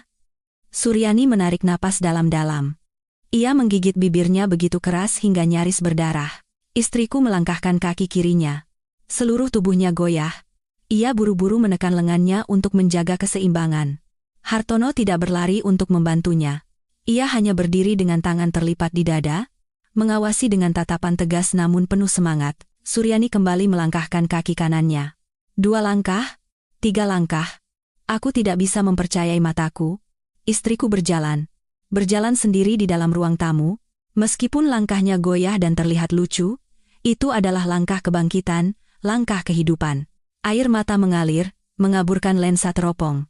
Aku buru-buru menyeka air mata dan melihat lagi pemandangan itu. Aku ingin mengukir momen ini selamanya di hatiku. Tapi saat itu, gedebuk, saat hendak melangkah untuk keempat kalinya, kaki istriku tersandung. Ia kehilangan keseimbangan dan jatuh ke lantai. Walkernya terlempar jauh. Aku berteriak di dalam kamar yang sunyi. Suryani! Aku nyaris membenturkan kepalaku ke kaca jendela. Di seberang sana, Hartono berlari menghampiri, tapi sebelum ia sempat membantunya, istriku memberi isyarat dengan tangannya. Ia mencoba bangkit sendiri dengan bertumpu pada kedua tangannya di lantai, rambutnya acak-acakan, wajahnya memerah karena menahan sakit. Pasti sakit sekali, tulang orang tua rapuh seperti kaca. Bagaimana jika ada yang patah karena jatuh seperti itu? Jantungku mencelos. Aku tidak sanggup lagi melihat istriku menderita. Tetapi Suryani tidak menyerah. Ia berpegangan pada sofa, mengertakkan gigi, dan memaksa tubuhnya untuk bangkit. Keringat bercampur dengan air mata mengalir di pipinya. Ia menatap foto pernikahan kami yang tergantung di dinding, foto di mana aku yang masih muda tersenyum. Aku bisa membaca gerakan bibirnya. Ia bergumam, "Semangat. Demi dia. Demi pernikahan emas." Dunia terasa runtuh. Semua kecurigaan, cemburu, dan keegoisan lenyap, seperti gelembung sabun. Jadi begitu, semua kesabaran, rahasia, dan latihan yang menyakitkan ini, semuanya untukku. Ia ingin memberiku kejutan. Ia ingin berjalan sendiri menghampiriku di hari pernikahan emas kami. Ia ingin meringankan bebanku. Ia ingin membuatku bangga. Dan aku? Apa yang telah kulakukan? Aku mencurigainya berselingkuh, mengintipnya seperti pencuri. Saat ia berjuang melawan rasa sakit fisik, aku terkurung dalam pikiran-pikiran pengecut dan kotor. Aku adalah suami terburuk. Di seberang sana, Suryani berhasil bangkit kembali. Ia kembali memegang walkernya dan melangkah. 1 langkah, 2 langkah. Ia berjalan sambil menangis sekaligus tersenyum. Hartono berdiri di sampingnya, bertepuk tangan dan bersorak. Pemandangan itu lebih indah dari lukisan manapun, lebih sakral dari apapun. Keajaiban tidak datang dengan sendirinya. Keajaiban diciptakan oleh keringat, air mata, dan cinta yang agung. Aku tidak bisa menunggu lebih lama lagi. Aku melempar teropong ke tempat tidur dan menyambar koperku. Aku harus segera pulang. Rencana apapun tidak lagi penting. Aku hanya ingin berlari ke istriku, memeluknya, berlutut meminta maaf, dan berjalan bersamanya dalam langkah-langkah yang penuh perjuangan itu. Aku berlari keluar dari rumah Pak Minto. Aku lupa berpamitan. Aku menyeberangi halaman seperti orang gila. Aku tidak peduli dengan tatapan heran orang-orang. Aku datang sekarang. Suryani, aku berlari menyeberangi halaman kompleks seperti orang gila. Aku mengabaikan tatapan penasaran ibu-ibu tetangga. Angin berdesir di telingaku. Tetapi di kepalaku hanya ada suara gemertak walker dan bayangan istriku yang jatuh ke lantai. Tangga menuju lantai 3 tidak pernah terasa sepanjang ini. Paru-paruku terasa terbakar, jantungku serasa mau meledak. Aku bukan lagi kakek tua penderita radang sendi berusia 65 tahun. Aku adalah seorang suami yang berlari menuju istri yang paling kucintai di dunia. Pintu rumah kami sedikit terbuka. Aku bahkan tidak perlu menggunakan kunci. Aku mendorong pintu dengan kasar dan masuk, semua di dalam ruangan seolah membeku. Di tengah ruang tamu, Hartono berlutut sambil memapah istriku. Istriku terduduk di lantai, berpegangan pada sofa. Wajahnya pucat, keringat mengalir deras, keduanya menoleh ke arahku dengan terkejut. Keheningan yang menyesakkan menyelimuti ruangan, hanya napasku yang terengah-engah yang terdengar kering. "Pak Budi." Suryani tergagap. Matanya membelalak karena kaget, lalu berubah menjadi ketakutan yang luar biasa. Seperti orang yang tertangkap basah berbuat salah, ia buru-buru menarik tangannya dan mencoba mendorong Hartono menjauh. Aku berdiri terpaku di ambang pintu, menatap istriku, lalu menatap pria bernama Hartono itu. Saat itu, aku berpikir aku akan berlari ke arahnya, menghajarnya, atau berteriak karena cemburu. Tapi ternyata tidak. Saat melihat wajah Hartono yang tenang namun khawatir, dan wajah istriku yang bercampur antara rasa sakit dan malu, amarah di dalam diriku lenyap seperti salju yang mencair. Sebagai gantinya, Aku merasakan sesak di dada dan rasa iba yang mendalam. Perlahan, dengan langkah gemetar, aku masuk ke dalam. Aku melempar koperku ke lantai, berlutut di samping istriku, dan memeluknya erat. Suryani, kamu tidak apa-apa? Sakit tidak jatuh tadi? Kenapa? Kenapa kamu melakukan hal sebodoh ini? Aku menangis. Air mata kasar seorang kakek tua membasahi bahu istriku. Suryani termangu. Ia sepertinya tidak menyangka reaksiku akan seperti ini. Ia pasti mengira aku akan marah dan menuntut penjelasan. Dengan tangan gemetar, ia mengelus kepalaku dan berkata dengan suara serak, "Bapak, sudah tahu semuanya. Sejak kapan? Maafkan aku, Pak." Saat itu, Hartono angkat bicara. Suaranya tenang, penuh wibawa, dan syarat dengan pengalaman hidup. "Pak Budi, tenanglah. Ibu Suryani tidak apa-apa. Hanya kram saja. Sebaiknya kita bantu ibu duduk di sofa dulu." Aku mengangkat kepala dan menatap Hartono. Pandangan kami bertemu. Di matanya, tidak ada sedikit pun keterkejutan atau ketakutan. Hanya ada pengertian dan senyum yang tulus. Aku dan Hartono bersama-sama memapah istriku ke sofa. Suryani masih belum pulih dari keterkejutannya. Ia terus memegang tanganku seolah takut aku akan pergi lagi. Setelah istriku duduk dengan nyaman, Hartono menarik sebuah kursi, duduk di hadapanku, dan menyodorkan segelas air. "Minumlah dulu, Pak. Sepertinya Bapak datang dengan sangat terburu-buru." "Sebenarnya, saya sudah tahu Bapak mengawasi kami sejak beberapa hari yang lalu." Aku terkejut hingga nyaris menyemburkan air. "Apa? Anda tahu saya mengawasi?" Hartono tertawa terbahak-bahak. Tawa renyahnya seolah mencairkan suasana yang tegang. "Pak Budi, dulu saya ini anggota pasukan pengintai. Bayangan Bapak yang mondar-mandir di atap seberang, dan pagi tadi yang bersembunyi di balik pohon, apakah mungkin tidak terlihat oleh saya? Saya justru lebih penasaran, mengapa Bapak sampai rela kelaparan mengawasi istri sendiri tapi tidak segera menggerebek?" Wajahku memerah seperti kepiting rebus. Aku menunduk. Sandiwara amatiranku ternyata sudah lama terbongkar. Kukira aku adalah pemburu. Ternyata aku hanyalah mangsa dalam pandangan orang lain. Saya. Aku tergagap, tidak bisa berkata apa-apa. Suryani menatap kami bergantian dengan bingung. "Jadi, kalian berdua sudah saling kenal? Tapi, Mas Hartono, bagaimana Mas tahu ada orang yang bersembunyi di rumah kita?" Hartono menatap Suryani dengan lembut. "Saya rasa, Pak Budi mencurigai kita karena terlalu cinta dan khawatir pada ibu. Wajar saja, siapa yang tidak akan salah paham melihat pemandangan seperti ini, pria asing keluar masuk rumah saat suami tidak ada? Yang salah adalah saya dan ibu, karena menyembunyikan semuanya dari Bapak." Aku menatap Hartono, memberanikan diri melontarkan pertanyaan yang telah lama menghantuiku. "Jadi, sebenarnya Anda ini siapa? Mengapa Anda begitu baik pada istri saya? Apa hubungan kalian berdua?" Mendengar pertanyaan langsungku, wajah Suryani memucat dan ia mencoba menghentikanku, tetapi Hartono mengangkat tangan untuk menenangkannya. Ia menatap mataku lurus-lurus dan berkata dengan suara serius, "Pertanyaan yang bagus. Seharusnya saya sudah menemui Bapak sejak awal. Saya Hartono. Saya adalah kawan seperjuangan almarhum Mas Hendra, kakak dari Ibu Suryani." Nama Hendra menggema di ruangan kecil itu seperti lonceng, membangkitkan kenangan tragis dan sakral. Aku termangu. Foto dari kotak kayu semalam terbayang jelas. Kakak iparku yang baik hati dan pemberani, yang meninggal di usia yang begitu muda. Hartono mulai bercerita dengan suara pelan. Suara itu membawa kami kembali ke masa lalu. Tahun 1948, di tengah pertempuran sengit, peleton kami disergap. Saya terluka parah dan tergeletak di tengah hujan peluru. Saat itulah, Mas Hendra, tanpa menghiraukan bahaya, menggendong saya dan berlari ke belakang. Saat kami sampai di tempat aman, beliau tertembak. Sebelum mengembuskan napas terakhir, beliau memegang tangan saya dan berkata, "Nanti kalau sudah merdeka, tolong cari ibu dan adik perempuanku. Jaga mereka untukku." Suara Hartono serak, matanya memerah. Suryani yang duduk di sebelahku sudah menangis terseduh-seduh. Seumur hidup saya tidak akan pernah bisa melupakan jasa Mas Hendra. Setelah perang usai, saya mencoba mencari keluarganya di kampung halaman, tapi mereka sudah pindah. Saya melanjutkan sekolah hingga menjadi seorang tabib, dan baru-baru ini, melalui perkumpulan veteran, saya akhirnya berhasil menemukan kabar Ibu Suryani. Hartono menatapku dengan tulus. Saat saya datang ke sini dan melihat kondisi ibu yang lumpuh, serta melihat bapak dengan tubuh yang sudah senja merawat istri dengan begitu telaten, saya sangat terharu.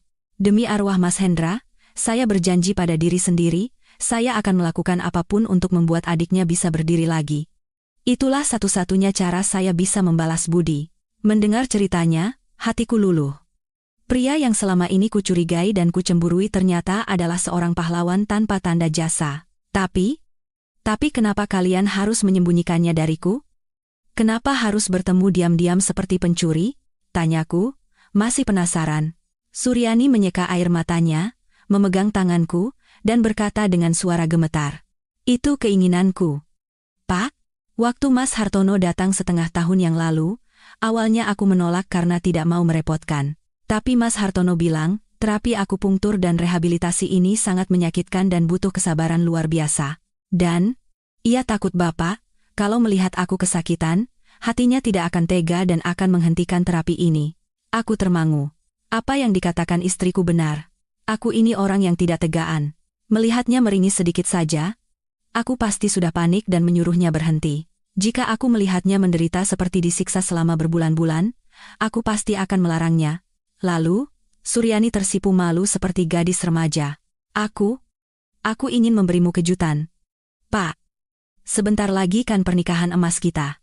Aku tidak mau duduk di kursi roda di hari itu. Aku ingin berjalan dengan kakiku sendiri, berdiri di sampingmu saat difoto. Aku ingin berjalan dipapah olehmu seperti dulu.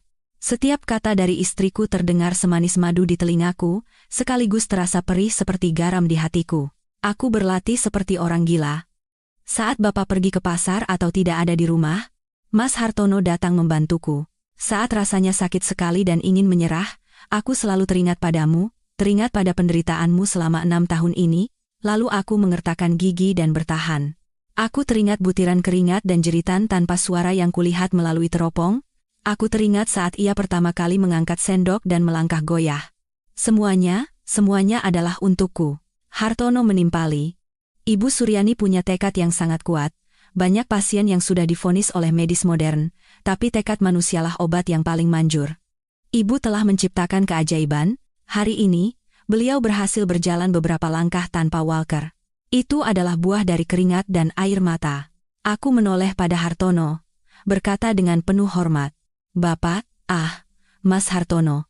Saya benar-benar bodoh. Saya telah salah sangka.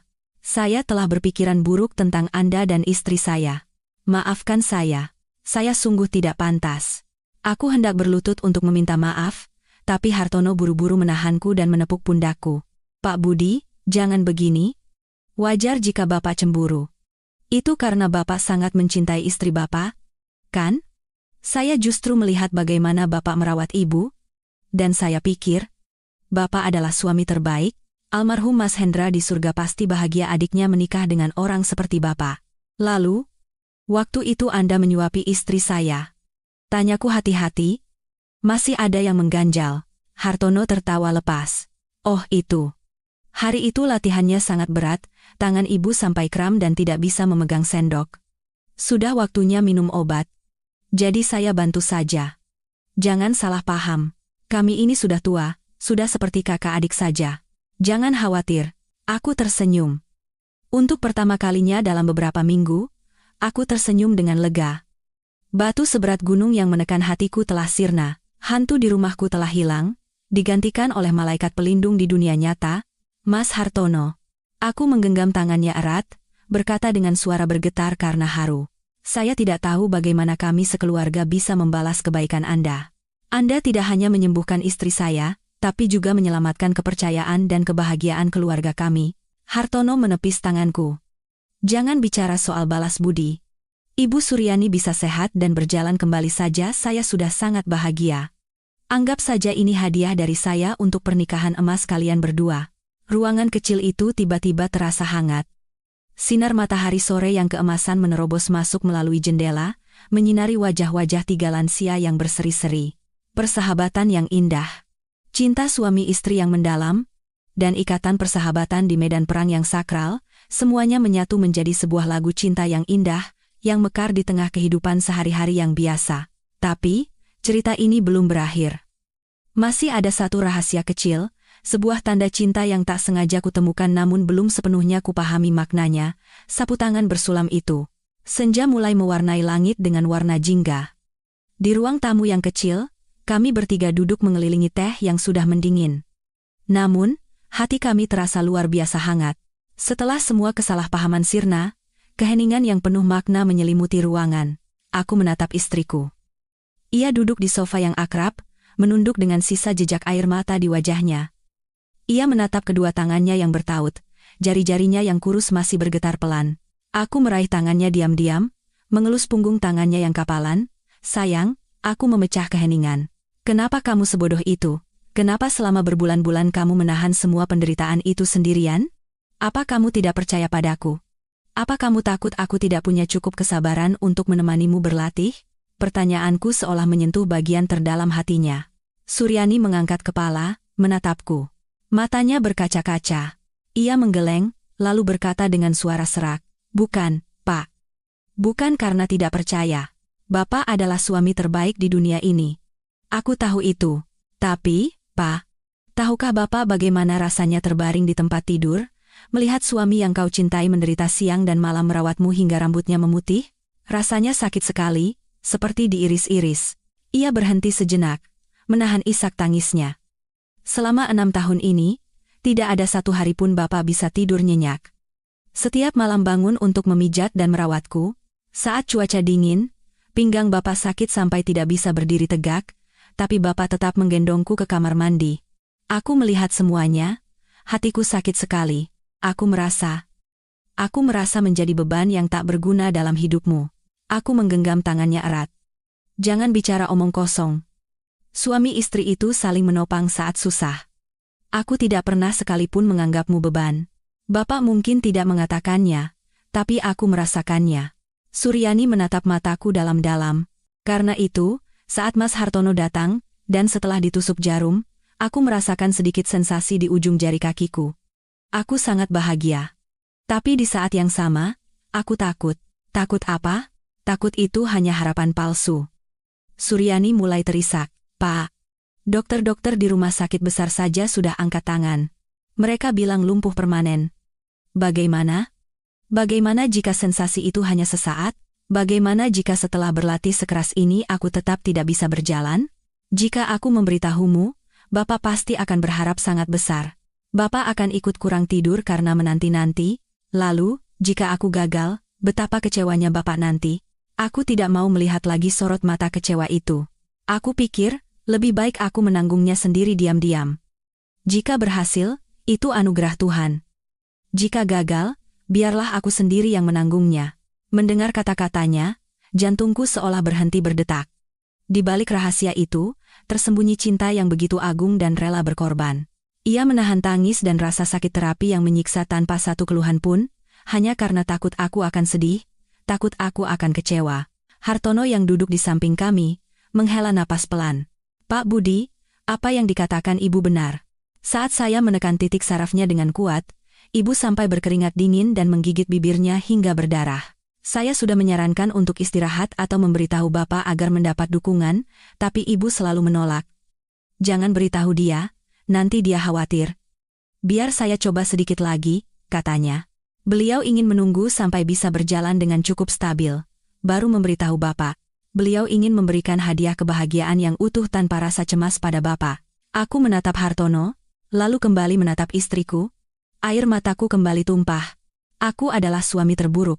Saat istriku berjuang melawan penyakit, menahan sakit setiap saat untuk memberiku hadiah yang tak ternilai, aku justru terkurung dalam pikiran pengecut, mengawasinya, dan cemburu. Maafkan aku. Sungguh, maafkan aku. Aku meletakkan kepalaku di pangkuan istriku dan menangis seperti anak kecil. Suryani mengelus kepalaku. Jari-jarinya yang gemetar menyusuri rambutku yang memutih. "Jangan menangis. Bapak tidak salah apa-apa. Aku yang terlalu menyembunyikannya. Tapi, Pak, aku berhasil. Hari ini aku berjalan 3 langkah. Bapak lihat kan? Aku lihat. Aku lihat semuanya. Kamu hebat. Istriku memang hebat." Aku mengangkat kepala, menatap wajahnya yang berseri-seri di balik air mata. Saat itu, Aku sadar bahwa cinta bukan hanya sekadar merawat dan mengkhawatirkan. Cinta adalah saling memahami dan berkorban. Istriku telah memberiku pelajaran agung tentang tekad dan cinta. Mas Hartono, kataku pada sahabat baruku itu dengan tulus. Terima kasih telah membantu istri saya dan menjaga rahasianya. Berkat Anda, saya jadi tahu betapa hebatnya istri saya.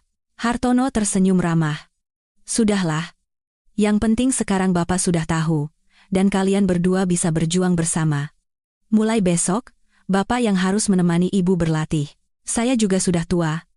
Tidak kuat lagi memapahnya terus-menerus. Kalau dipandu oleh suami sendiri, motivasinya pasti lebih besar, kan, Bu? Suryani tersenyum. Pipinya merona seperti gadis remaja. Ruangan kecil itu dipenuhi oleh tawa dan air mata kebahagiaan. Tapi, cerita ini belum berakhir. Masih ada rahasia lain. Sebuah tanda cinta yang kecil, namun bermakna seluas langit, yang belum terungkap. Setelah Hartono pulang, rumah kembali menjadi milik kami berdua. Tapi tidak ada lagi udara yang kelam dan berat. Energi baru seolah mengisi setiap sudut rumah. Aku membantu istriku berbaring di tempat tidur. Melihatnya beristirahat dengan mata terpejam, tiba-tiba aku teringat pada sapu tangan misterius di bawah bantal. Sekarang setelah semuanya terungkap, tidak ada lagi rasa curiga atau takut terhadap sapu tangan itu. Yang ada hanyalah rasa penasaran dan haru. Dengan hati-hati, aku mendekati kepala ranjang dan merogoh ke bawah bantal. Mencari ini, ya? Suara Suryani membuatku terkejut. Ia sudah membuka mata dan tersenyum padaku. Aku menarik tanganku dengan canggung. Di tanganku, tergenggam sapu tangan putih bersulam itu. Iya. Sejak beberapa hari lalu bantalnya terasa mengganjal. Ini, kamu yang menyulamnya? Suryani mengangguk pelan, lalu memberi isyarat agar aku memberikan sapu tangan itu padanya. Ia menerimanya dengan kedua tangan, memegangnya dengan hati-hati seolah itu adalah harta karun. Sini, duduk, biar ku ceritakan. Aku duduk di tepi tempat tidur. Suryani membentangkan sapu tangan itu di pangkuannya dan mengelus sulaman yang kikuk itu. Ingat tidak? Waktu kita pacaran dulu, aku memberimu hadiah apa? Ingat, mana mungkin lupa? Aku tersenyum. Sapu tangan dengan sulaman sepasang burung merpati, kan? Dulu sulamanmu bagus sekali, semua orang memujinya. Dulu selalu kubawa di saku bajuku seperti jimat, tapi sayangnya hilang waktu perang. Sorot mata Suryani menerawang. Iya. Di sapu tangan itu, kutuangkan semua cinta pertamaku. Selama 6 tahun terbaring, aku pikir aku tidak akan pernah bisa memegang jarum lagi. Setiap kali melihat kotak benang yang berdebu di sudut kamar, aku selalu menangis. Ia menunjuk sulaman bunga teratai di sapu tangan itu. Tapi, setelah Mas Hartono datang membantu dan jari-jariku mulai bisa bergerak sedikit, muncul keinginan untuk menyulam satu sapu tangan lagi untukmu. Sebagai pengganti yang hilang, dan juga sebagai hadiah untuk pernikahan emas kita. Aku mengamati sulaman itu dari dekat, bunga teratai merah muda yang mekar dan kuncup teratai biru di sampingnya. Tapi, alur benangnya tidak lagi halus dan rapi seperti dulu. Bergetar, putus-putus, dan di beberapa bagian menggumpal. Jahitannya besar-besar, lubangnya lebar. Dan di atas kain putih itu, ada noda-noda darah kecil yang sudah mengering. Aku mengangkat tangan kiri istriku, dan memeriksanya. Ujung-ujung jarinya penuh dengan bekas tusukan jarum. Ada yang sudah sembuh menjadi bekas luka kecil, ada pula yang masih menyisakan titik darah. Sayang. Suaraku serak. Kenapa kamu menyiksa dirimu seperti ini?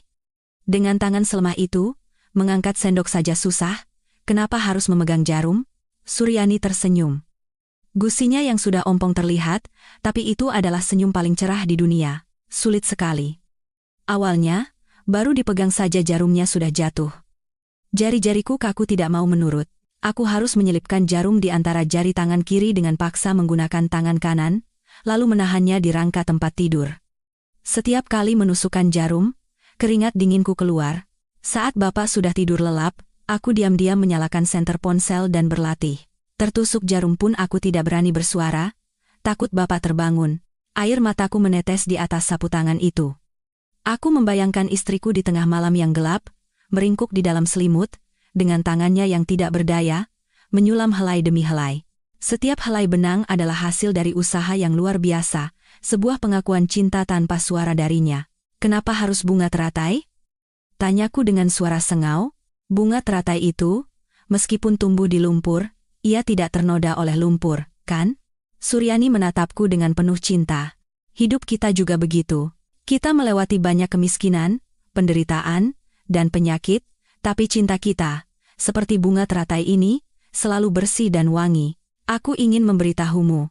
Meskipun tubuhku melemah seperti lumpur, hati dan cintaku padamu tidak akan pernah berubah, dan akan terus mekar seperti ini.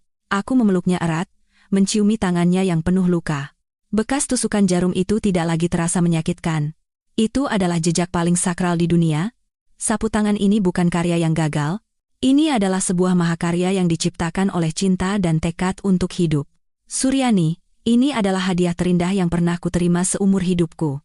1000, bahkan 10.000 kali lebih indah dari sapu tangan yang dulu. Akan kusimpan baik-baik. Akan kubingkai dan kupajang di ruang tamu, akan kupamerkan pada anak cucu kita. Ih, malu-maluin. Sulamannya kan seperti ceker ayam. Suryani mendorong bahuku dengan malu-malu. Tidak. Bagiku, ini yang terindah di dunia. Aku melipat sapu tangan itu dengan hati-hati dan memasukkannya ke saku kemeja sebelah kiri, paling dekat dengan jantungku. Kehangatan menjalari seluruh dadaku. Malam itu, untuk pertama kalinya setelah beberapa hari, kami berdua tidur dengan nyenyak, tidak ada lagi kecemasan, kecurigaan, atau rahasia tersembunyi. Hanya ada napas teratur dua lansia yang terbaring berdampingan. Dan dalam mimpiku, aku melihat hari pernikahan emas kami yang akan segera tiba. Di sana, istriku, mengenakan kebaya merah yang indah dan memegang sapu tangan bersulam teratai, berjalan dengan kedua kakinya sendiri dengan gagah menghampiriku. Di tengah tepuk tangan riuh dari anak-anak kami. Mimpi itu tidak lagi jauh. Mimpi itu sedang dirajut hari ini, dengan keringat dan jahitan benang berlumur darah. Keesokan paginya, aku bangun lebih pagi dari biasanya.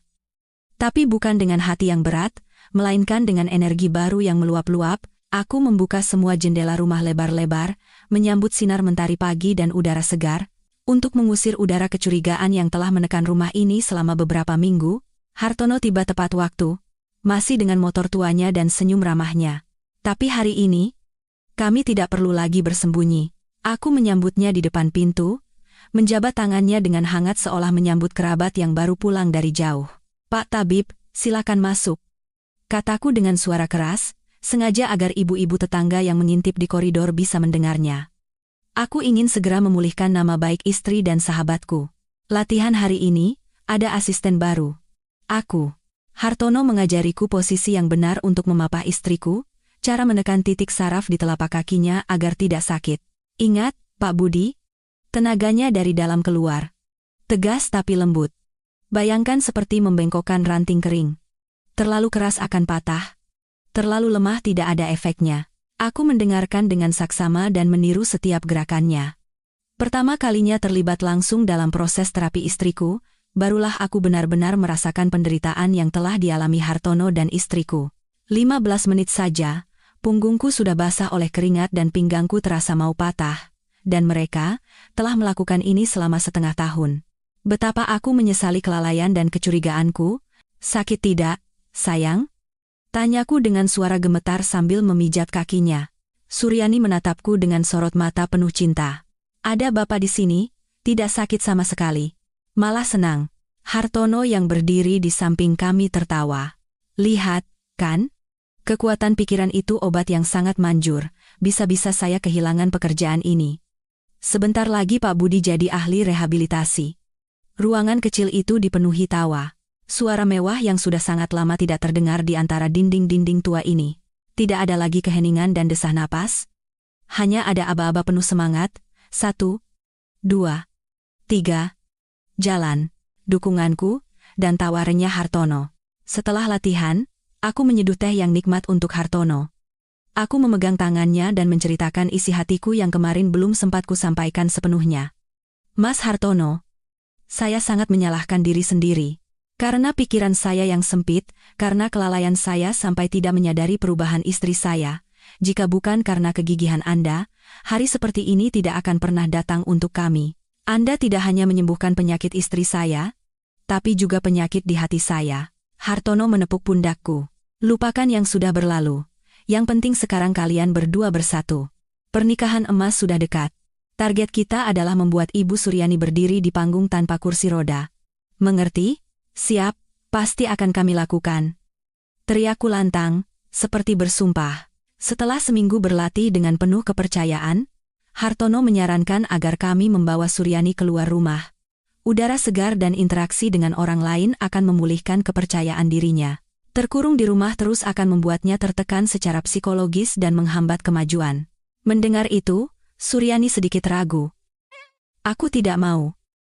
Jalanku masih belum benar. Nanti kalau jatuh di luar, orang-orang akan menertawakan. Lagi pula, penampilanku begini, aku mengerti rasa rendah dirinya. Sejak lumpuh, ia sangat takut tampil di depan umum, takut pada tatapan kasihan dan bisik-bisik orang. Aku menggenggam tangannya erat dan berkata dengan tegas, "Tidak ada yang akan menertawakanmu. Ada aku. Aku akan menjadi tongkatmu. Siapa yang berani menertawakanmu, akan kuhadapi." "Apa kamu tidak rindu berjalan-jalan di bawah pohon rindang seperti dulu?" Suryani menatapku, lalu menatap kakinya, dan akhirnya mengangguk. Sore itu, saat sinar matahari tumpah ruah seperti madu, seluruh kompleks terkejut, pintu rumah kami terbuka lebar, dan aku bersama Hartono memapah Suryani di kedua sisinya, berjalan selangkah demi selangkah keluar. Suryani mengenakan pakaian yang rapi, rambutnya disisir, dan memakai sepatu kain yang lembut. Ia berpegangan erat pada lenganku, dahinya berpeluh karena tegang dan berusaha keras. "Semangat, sayang. 1 langkah, 2 langkah. Bagus sekali." Kami berjalan sangat pelan. Dari depan rumah, menyusuri koridor, naik lift, hingga sampai di halaman kompleks, butuh waktu hampir 30 menit. Sesampainya di halaman, ibu-ibu tetangga yang sedang mengobrol serentak terdiam dan menatap kami. Bu Lastri bahkan sampai menjatuhkan kipas yang dipegangnya. "Ya ampun, itu Bu Suryani? Bu Suryani bisa jalan?" teriak Bu Lastri, dan orang-orang pun mengerumuni kami. Tapi kali ini, tidak ada tatapan kasihan, hanya ada kekaguman dan keterkejutan. "Hebat sekali, Bu Suryani, ini benar-benar keajaiban. Selamat ya, Pak Budi. Semangat, Bu." Jalan beberapa putaran lagi bagus untuk peredaran darah. Mendengar dukungan yang melimpah, mata Suryani berkaca-kaca. Ia tersenyum, senyum cerah yang seolah menghapus semua kerutan di wajahnya. Ia sadar, orang-orang masih peduli padanya dan mendoakan kesembuhannya. Sejak hari itu, pemandangan kami bertiga menjadi simbol indah di kompleks kami. Setiap sore, Hartono membuka jalan di depan, dan aku memapah istriku dari belakang. Saat ia lelah dan ingin duduk, aku akan menyandarkan bahunya padaku dan berbisik, "Semangat, sedikit lagi sampai bangku itu. Nanti ku belikan yang segar-segar." Suryani menatapku dengan mata berbinar. Bapak ini bicaranya seperti membujuk anak kecil saja. Langkah istriku semakin hari semakin stabil. Dari yang tadinya harus dipapah oleh 2 orang, kini ia hanya perlu bersandar ringan di lenganku. Terkadang, ia bahkan melepaskan pegangannya dan berjalan sendiri untuk jarak yang pendek. Setiap kali kakinya menapak di atas beton, suara duk, duk, duk itu terdengar lebih indah dari simfoni manapun di telingaku. Itu adalah suara kehidupan yang bersemi kembali. Pemulihan Suryani bukan hanya pada kakinya. Berkat rajin menyulam sapu tangan dan berlatih memegang benda, tangannya juga menjadi jauh lebih luwes. Suatu minggu pagi, saat aku pulang lebih awal dari pasar dan hendak masuk ke dapur, Suryani sudah duduk di meja makan. Di hadapannya, ada sekeranjang sayuran yang sudah dibersihkan. "Loh, siapa yang suruh melakukan ini?" "Biarkan saja, biar Bapak yang kerjakan." Aku berlari menghampirinya dengan panik. Suryani menepis tanganku sambil tersenyum. "Memangnya aku ini putri raja? Pak tabib bilang aku harus banyak melatih jari, dan malam ini, aku ingin memasak sendiri." Aku menuruti keinginannya, tapi tetap mengawasinya dari samping. Melihatnya membersihkan sayuran dengan kikuk namun rapi, ujung hidungku terasa perih. Sudah 6 tahun. Baru kali ini dapur ini kembali dinaungi oleh bayangan wanita yang rajin itu. Siang itu, aku memasak tahu bacem. Makanan kesukaan kami sejak zaman susah dulu. Tahu yang digoreng kecoklatan, disiram dengan bumbu, lalu dimasak perlahan. Aku menyiapkan meja makan, dan bukannya menyuapinya seperti biasa, aku meletakkan sumpit di tangannya. "Hari ini, coba makan sendiri, ya, kamu pasti bisa." Suryani memegang sumpit. Tangannya masih sedikit gemetar. Sumpit itu beradu dan menimbulkan suara gemerincing. Ia menarik napas dalam-dalam, fokus pada tahu di piring. Ia mencoba mengambil tahu itu, tapi tahu yang licin itu terlepas. Ia tidak menyerah dan mencoba lagi. Kali ini, ia memegangnya lebih erat dan mengangkatnya perlahan. Aku menahan napas, mengawasi perjalanan tahu itu seolah sedang menonton pertunjukan akrobat yang berbahaya. Tahu itu bergetar di atas sumpit, perlahan berpindah dari piring ke mangkuk nasiku. Benar. Ia mengambil lauk bukan untuk dirinya sendiri, melainkan untukku. Makan. Pak, katanya, dengan suara gemetar namun penuh kebahagiaan, sambil meletakkan tahu itu di atas nasiku. Aku menatap tahu bacem di mangkukku, air mataku tak tertahankan, sepotong tahu yang murah, tapi saat ini, ia mengandung cinta yang agung dan perjuangan yang luar biasa. Aku mengambil tahu itu dan memasukkannya ke mulut. Bumbu yang manis gurih, rasa tahu yang lembut, bercampur dengan air mata kebahagiaan yang terasa asin. Enak? Tanya Suryani dengan sorot mata penuh harap. Enak. Paling enak di dunia. Belum pernah makan tahu seenak ini, kataku dengan suara serak. Dan aku pun, dengan tangan gemetar, mengambil sepotong daging yang paling empuk dan memberikannya pada istriku. Kamu juga makan? Ya, kamu hebat sekali. Sepasang lansia itu duduk berhadapan di meja makan yang sederhana, makan sambil menangis dan tertawa. Ini adalah makan bersama keluarga yang sesungguhnya untuk pertama kalinya setelah badai 6 tahun berlalu. Tidak ada hidangan mewah atau anggur mahal, tetapi cinta yang mendalam dari sepasang suami istri melebur dalam setiap suapan nasi dan tatapan mata. Di luar, sinar matahari musim kemarau masih bersinar terang, dan rumah kecil ini seolah disambangi oleh musim semi. Waktu berlalu secepat kilat, dan tibalah hari yang kami semua nantikan. Hari ulang tahun pernikahan ke-50. Hari pernikahan emas. Sejak pagi-pagi sekali, rumah tua kami sudah riuh rendah oleh tawa. Dipenuhi oleh suara langkah anak-anak yang naik turun tangga. Putra sulung kami, Agus, datang dari Surabaya, putri kami sekeluarga, dan putra bungsu kami, semuanya berkumpul. Mereka bahkan membawa serta cucu-cucu, membuat seluruh kompleks menjadi ramai. Hari ini, aku mengenakan setelan jas abu-abu terang yang dibelikan anak-anak, dan memakai dasi merah agar terlihat lebih muda. Saat menyisir rambutku yang memutih di depan cermin, jantungku berdebar-debar seperti pengantin baru. Tapi, bintang utama hari ini adalah Suryani.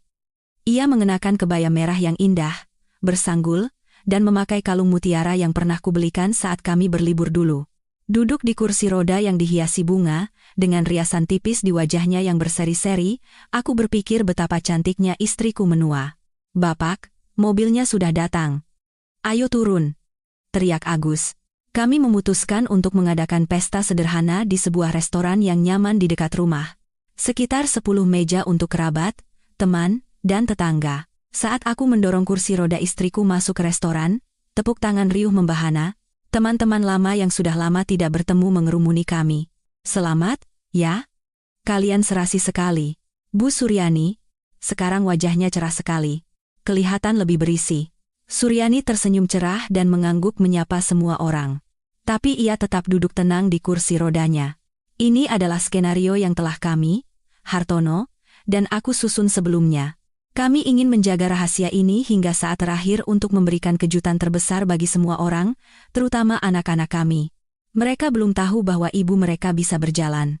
Setiap kali kami melakukan panggilan video, istriku selalu duduk di tempat tidur atau kursi, jadi mereka sama sekali tidak curiga. Anak-anak mengelilingi ibu mereka, memijat bahunya, merapikan pakaiannya, dan bertanya, "Ibu, capek ya duduk terus? Mau diambilkan bantal lagi?" Suryani hanya tersenyum simpul dan menggeleng. Semua tamu sudah datang. Hartono juga duduk dengan tenang di kursi kehormatan. Ia memberiku isyarat mata, pertanda waktunya telah tiba. Di atas panggung, lampu sorot hangat menerangi sebuah spanduk berisi foto-foto masa muda kami dan masa kini. Di bawahnya, tertulis, "Peringatan Pernikahan Emas." Musik instrumental yang lembut dan penuh kenangan mengalun. Agus, sebagai putra sulung, naik ke panggung dan memegang mikrofon. Suaranya bergetar karena haru. "Bapak, Ibu, serta para tamu undangan yang saya hormati. Hari ini adalah hari yang sangat istimewa bagi keluarga kami. Selama 50 tahun, setengah abad, kedua orang tua kami telah bersama. Terkadang melewati badai, terkadang nyaris tumbang oleh penyakit. Namun, berkat cinta dan pengorbanan Bapak yang tak berkesudahan, serta ketegaran Ibu, hari ini kita bisa berkumpul di sini. Mari kita doakan agar kedua orang tua kami panjang umur dan sehat selalu, dan selamanya menjadi panutan bagi kami anak cucunya. Tepuk tangan membahana, mataku terasa panas, aku memegang tangan Suryani dan berbisik di telinganya. Sekarang giliran kita, sayang. Aku bangkit, merapikan pakaian, dan mendorong kursi roda Suryani menuju panggung. Orang-orang memberi jalan. Aku menggunakan jalur landai yang telah disiapkan restoran untuk naik ke tengah panggung. Aku mengambil mikrofon dan menatap wajah-wajah yang kukenal di bawah sana. Dengan suara yang berusaha kutahan agar tidak bergetar, aku berkata, "Anak-anakku, terima kasih. Dan terima kasih kepada semua yang telah datang untuk merayakan hari bahagia kami. Selama 50 tahun ini, saya tidak bisa mengatakan bahwa saya adalah suami yang baik. Tapi saya bisa mengatakan bahwa saya adalah teman setia istri saya. Selama 6 tahun terakhir, istri saya telah melewati banyak penderitaan. Tapi hari ini, di panggung ini, istri saya ingin menunjukkan sebuah hadiah untuk kalian semua, dan terutama, untuk saya." Aku meletakkan mikrofon dan mundur ke belakang kursi roda. Suasana menjadi hening. Semua orang menunggu dengan penasaran. Suryani menarik napas dalam-dalam. Ia mencengkeram erat pegangan kursi rodanya dengan kedua tangan. Hartono yang berada di bawah, naik ke samping panggung, memberikan dukungan moral. Tapi ia tidak menyentuh tubuh Suryani. Suryani mengerahkan seluruh kekuatan di lengan dan kakinya. Perlahan, ia mengangkat tubuhnya dari kursi. "Wow!" Seruan kaget serentak terdengar dari bawah. Putri kami yang berdiri di samping panggung memegang buket bunga, menjatuhkan bunganya, dan menutup mulutnya dengan tangan. Termangu. Agus dan putra bungsu kami juga membelalakan mata, tidak percaya dengan apa yang mereka lihat. Suryani akhirnya berdiri tegak. Punggungnya sedikit bungkuk karena usia dan kakinya masih sedikit gemetar, tapi ia berdiri dengan gagah dan bangga di atas kedua kakinya sendiri. Ia tidak berhenti di situ. Ia melepaskan pegangannya dari kursi roda. Ia menatap lurus ke arahku yang berdiri di seberang panggung, sekitar 5 langkah darinya. Ia mulai berjalan. Langkah pertama, pelan tapi pasti. Langkah kedua, langkah ketiga. Seluruh ruangan bergemuruh. Tepuk tangan dan sorak-sorai membahana seperti guntur. Banyak orang meneteskan air mata. Bu Lastri di bawah sana tak henti-hentinya menyeka air mata dengan sapu tangannya. Cucu-cucu kami berteriak, "Nenek bisa jalan." Anak-anak kami hendak berlari ke panggung untuk memapah ibu mereka, tetapi Hartono menahan mereka dengan isyarat tangan. Ia ingin Suryani menyelesaikan perjalanannya sendiri. Suryani berjalan menghampiriku. Jarak 5 langkah itu terasa seperti ribuan mil, melintasi badai kehidupan untuk saling menggapai. Ia berhenti di hadapanku, menatapku dengan penuh cinta. Ia merogoh saku kebayanya dan mengeluarkan sapu tangan bersulam bunga teratai. Dengan tangan gemetar, ia menyerahkannya padaku. "Pak." Suara istriku terdengar jelas dan mengharukan melalui mikrofon. "Terima kasih telah menjadi kakiku selama 6 tahun ini. Terima kasih tidak pernah melepaskan tanganku bahkan saat aku di titik terendah. Sapu tangan ini kuberikan padamu sebagai janji. Mulai sekarang, aku akan berjalan dengan kakiku sendiri di sisimu, menempuh sisa hidup kita bersama." Aku menerima sapu tangan itu. Aku tidak bisa lagi menahan air mata. Di hadapan ratusan orang, aku memeluk istriku erat. "Sayang, kau membuatku sangat bahagia. Hadiah ini adalah harta terbesarku seumur hidup." Anak-anak kami berlari naik ke panggung. Mereka memeluk kami, orang tua mereka, dan menangis terseduh-seduh seperti anak kecil. "Ibu, bagaimana bisa ibu menyembunyikan ini dari kami?" tanya putri kami sambil menangis. Suryani tersenyum, mengelus kepala putrinya, "Supaya kalian bisa bekerja dengan tenang. Ibu tidak apa-apa, ada Bapak dan Pak Tabib." Hartono, di samping panggung, tersenyum puas melihat keluarga kami yang kembali utuh dalam tangis dan tawa. Aku menarik Hartono dan memperkenalkannya dengan suara lantang kepada semua orang. "Dan beliau ini adalah malaikat penolong keluarga kami yang telah menciptakan keajaiban ini, Bapak Tabib Hartono." Tepuk tangan kembali bergemuruh tiada henti. Pernikahan emas hari itu menjadi sebuah pesta cinta, tekad, dan rasa syukur. Tidak ada yang peduli pada makanan.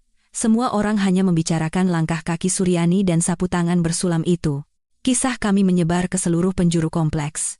Menjadi sebuah dongeng indah tentang cinta suami istri. Pesta pernikahan emas telah usai, tetapi sisa manisnya abadi di rumah kecil kami. Kehidupan kami membuka lembaran baru. Suryani tidak lagi terikat pada kursi roda. Setiap pagi, ia berolahraga bersamaku di taman.